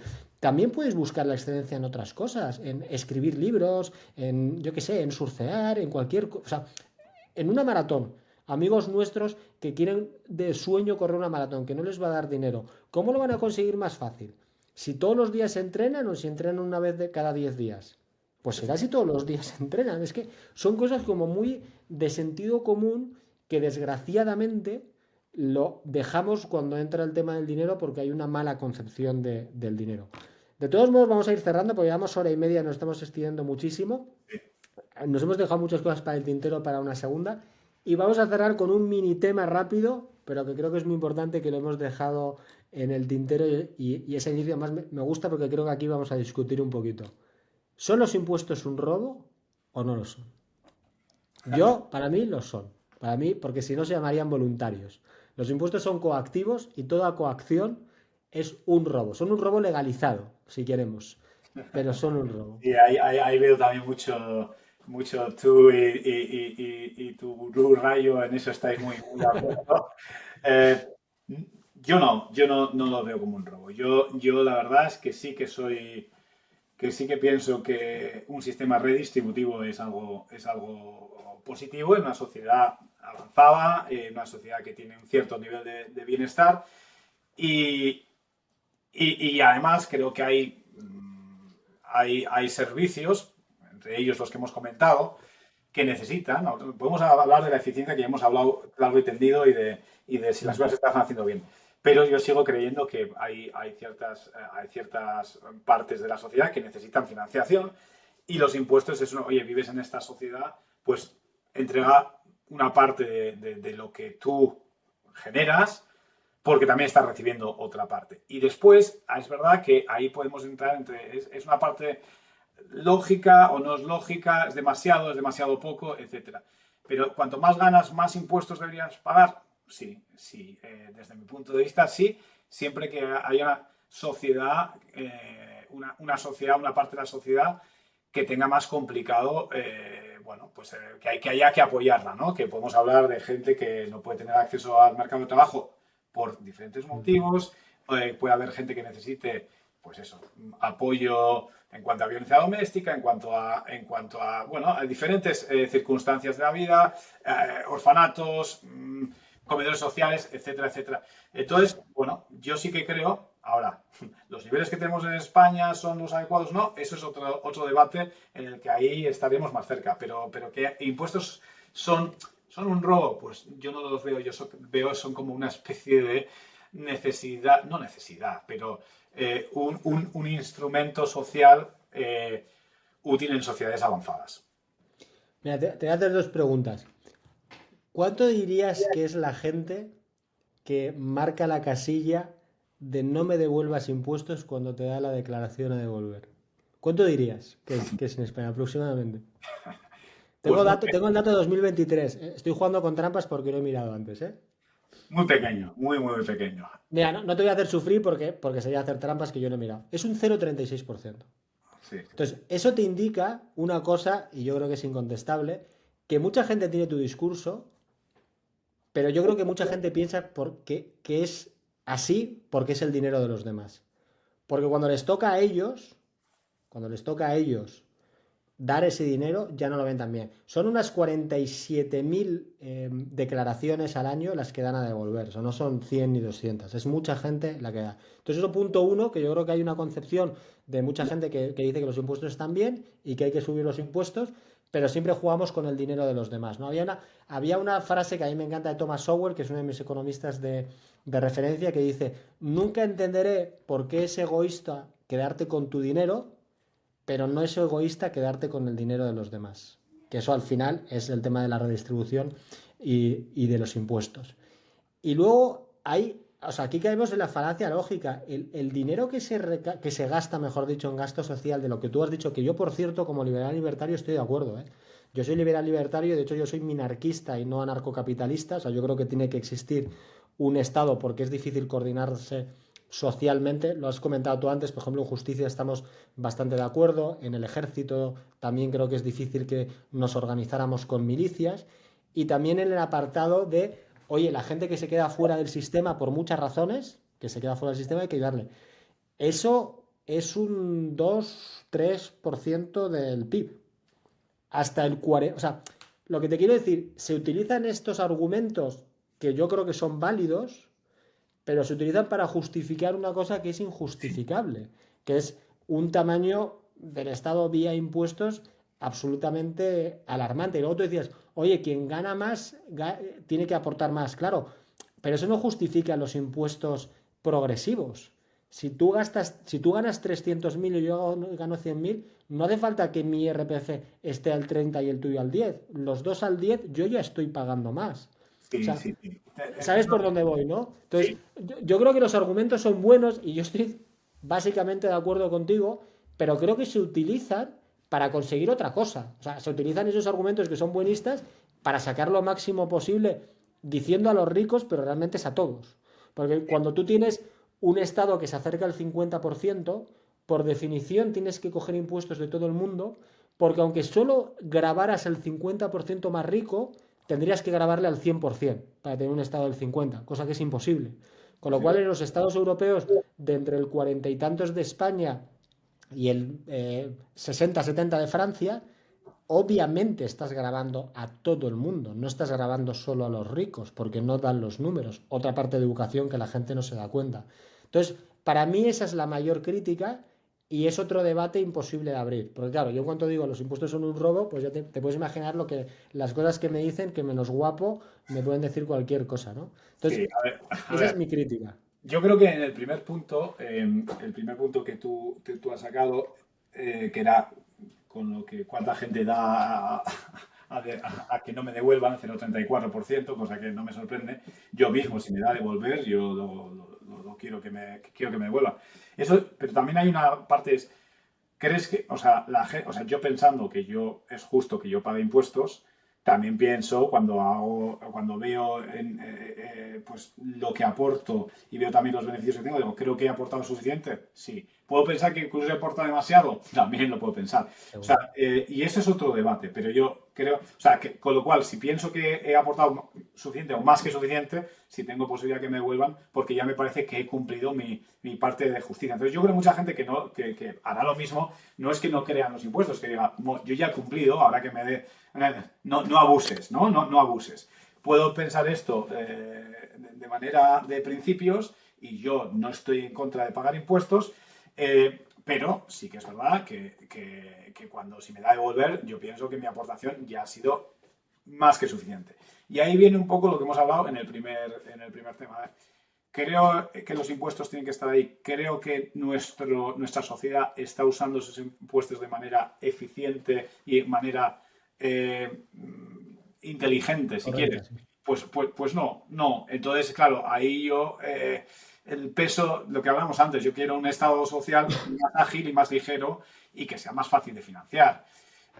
La progresividad de los impuestos, yo sí que la pienso hasta cierto punto y yo entiendo lo que tú me dices, pero esto es como esto es un poco como la curva, bueno, la curva de utilidad del dinero, ¿no? O sea, al final, al principio es básico, tienes que cubrir las necesidades de Maslow y entonces ahí esa parte, pues yo creo que tiene que estar grabada a un tipo y después hay momentos que de repente, bueno, pues que el dinero, cada euro más, euro o 1.000 euros más, te da menos, no te voy a decir satisfacción, pero cambia menos tu vida, ¿no?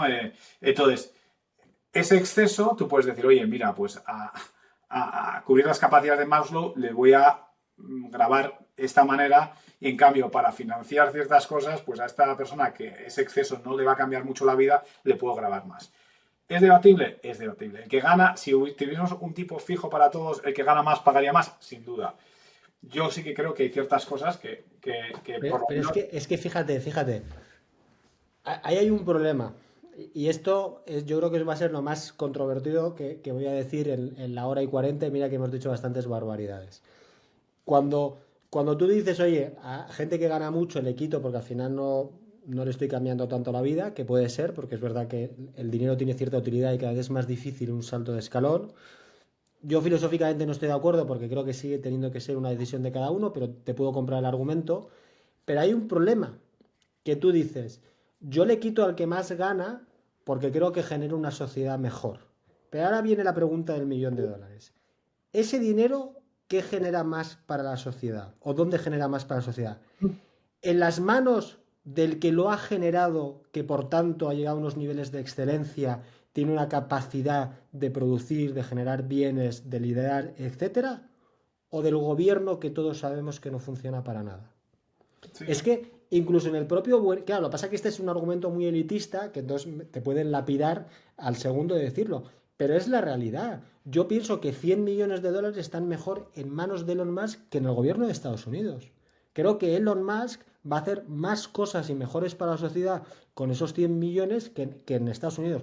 ¿Cuál es el problema? Que la sociedad piensa que Elon Musk con esos 100 millones va a estar en la playa tomándose daiquiris y yéndose en yates con señoritas ligeras de ropa. Y no es la realidad, porque Elon Musk ya tiene dinero para 18 vidas. Vale. Y lo mismo que te digo Elon Musk, te digo el Ross en España o te digo cualquier otra persona que ha sido capaz de hacer algo con su vida. Creo que para la sociedad es mejor, o sea, yo pienso que para la sociedad es mejor que el dinero esté en tu mano, que has hecho una carrera profesional envidiable, que en manos del gobierno de España. Lo pienso sinceramente, creo que sería mejor para la sociedad.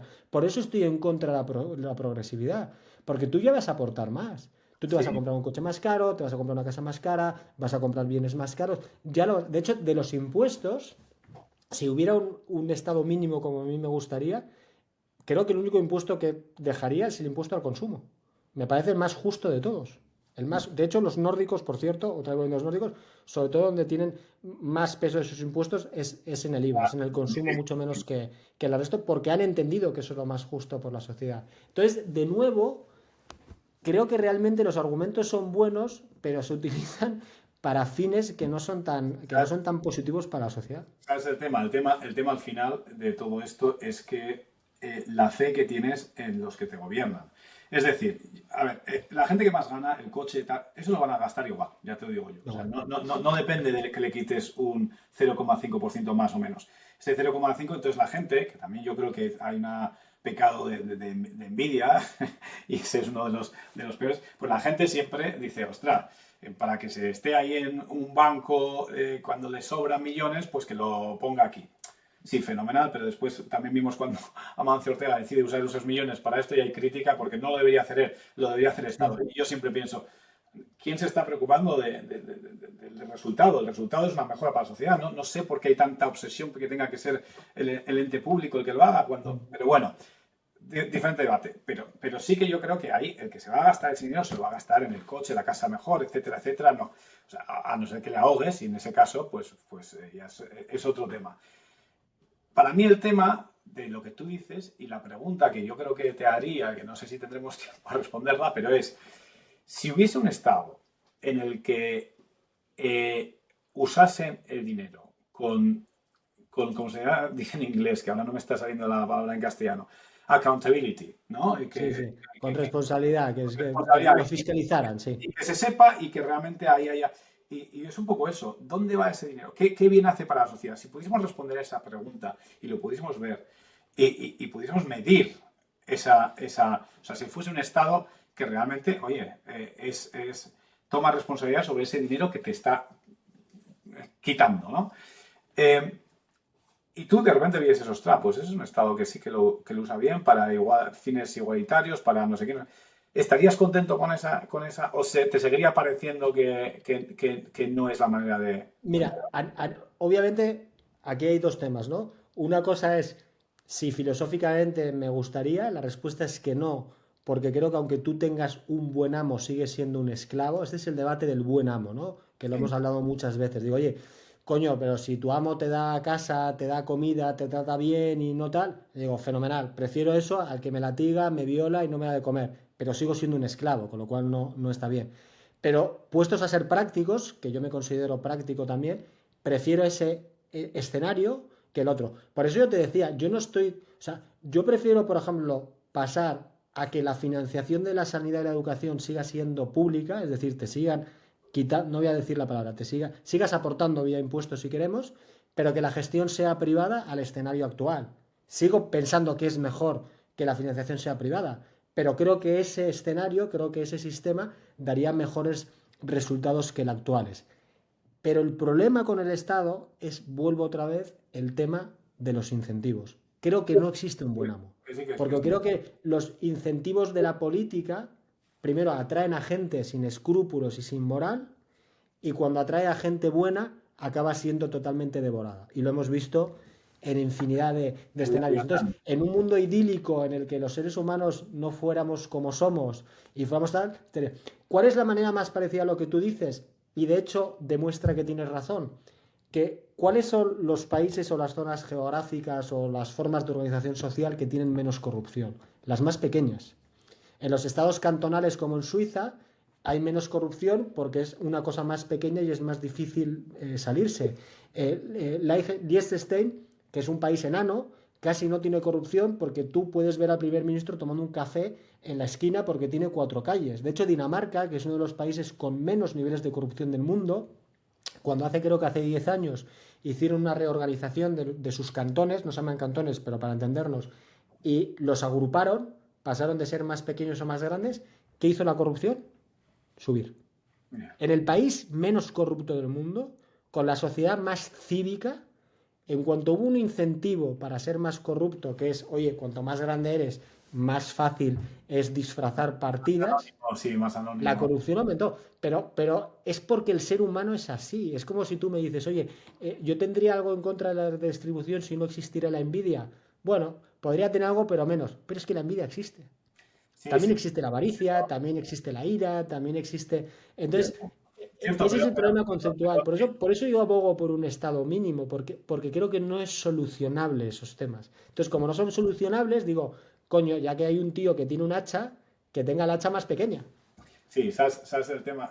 Y yo creo que es un buen tema, pues eso, para no cerrar, porque este debate no se cierra, se continúa, pero sí que para poner un poco en resumen la filosofía diferente que tenemos tú y yo en ese sentido es a esa respuesta filosófica que tú has dicho, tu respuesta es no, pero es preferible. Mi respuesta es sí, yo preferiría eso. Entonces, mi aspiración es, quiero mejorar el Estado para que vaya en esa dirección. ¿De acuerdo? No quitando nada de mérito a todos tus argumentos, porque es verdad que yo creo que ahí los incentivos no están esto lo hemos hablado en toda la primera parte, pero sí que yo aspiro a que, y voto, intento ir a una sociedad en la que en la que vaya a un estado que me vaya a reflejar eso. Es decir, yo estoy de acuerdo con los impuestos, pero quiero más claridad, transparencia, quiero tener más que decir, quiero que se entienda más, quiero que se debata más y quiero caminar hacia allí. ¿Ahora estoy en un momento particularmente optimista en ese sentido? No. Llevo un tiempo que no estoy muy optimista en ese sentido, pero no quiero dejar esa lucha. ¿No? Yo creo que, por supuesto que la envidia existe, por supuesto que la avaricia, por supuesto que la codicia, por supuesto que la ira, pero sí que creo que la sociedad, o aspiro a que la sociedad vaya conquistando cada vez un poco más ese tipo de tendencias naturales que tenemos. Sí. Y seamos más civilizados. ¿Lo va a conseguir mi generación? No, pero yo veo. Y ahora, ¿por qué no estoy en un momento optimista? Porque me parece que hemos dado un paso atrás. A veces, cuando me quiero sentir optimista, pienso, oye, a veces para dar un paso adelante hay que dar un paso atrás, sentirte no sé qué, y después dar 3 hacia adelante y al final vas en la buena dirección. Yo espero que esto sea un momento así, que yo dentro de 10 años tengamos esta conversación, joder, pues creo que estamos 2 pasos para adelante. Pero sí que creo que filosóficamente yo sí pienso que si yo tuviese buena claridad y transparencia de cómo se gastan mis impuestos y cómo ayudan a otra gente que quizás menos afortunada, o ya no solo las personas, sino infraestructuras bien llevadas, sistemas de transporte, sistemas bueno, bueno, pues eso, puentes, infraestructuras en general, que son temas muy complicados de asumir de otra manera, pues hombre, si tuviese esa claridad, yo creo que yo me sentiría mejor. Con algo que filosóficamente estoy de acuerdo, es gastar mis impuestos. Y ese tipo de sociedad es la que me gustaría. Por eso me encanta cuando alguien viene y me enseña cómo se va. Lo mismo, la gente dice, no, un gobierno no se puede igualar a una empresa. Y yo, ¿por qué no? En muchos aspectos sí, a mí me gusta cuando yo algo que no entiendo, entender transparentemente. Después puedes estar de acuerdo, no, pero por lo menos entender de dónde viene y por qué se han tomado esas decisiones y qué es lo que se intentaba. Porque si lo entiendes, después ya puedes decir, he tenido éxito o no, esto ha sido un buen gasto o ha sido un mal gasto. Si ves que no está dando los resultados, pues ya sabes que es un gasto que no quieres repetir. El problema es que cuando no tienes esa transparencia, los gastos se convierten repetitivos y nunca reduces. Siempre sumas. Más. No hay un negativo, solo hay positivos. Y eso es lo que hace que sean 50, 60, 70 y veremos a dónde llega si no hacemos algo. ¿Qué es lo que tenemos que hacer? Vamos a quedarnos con estos buenos propósitos que, como dicen los americanos también, hay que disparar a la luna porque si no llegas al menos te quedas entre las estrellas y eso lo valoro que tengas tanto optimismo en el mundo y la verdad que yo también me alegraré. Espero que te lo hayas pasado bien, que Muy seguro bien. que yo creo que sí. Y nada, habrá otro, porque nos hemos dejado muchos temas. Claro que sí, un placer y como siempre estoy encantado de repetir estos debates y te seguiré escuchando mientras que cuando te he oído con otros debates también aprendo un montón. O sea que seguimos Muchísimas hablando. gracias, Santi. Muchísimas gracias a todos vosotros y ya sabéis, vendrán más debates de este estilo. Muchísimas gracias.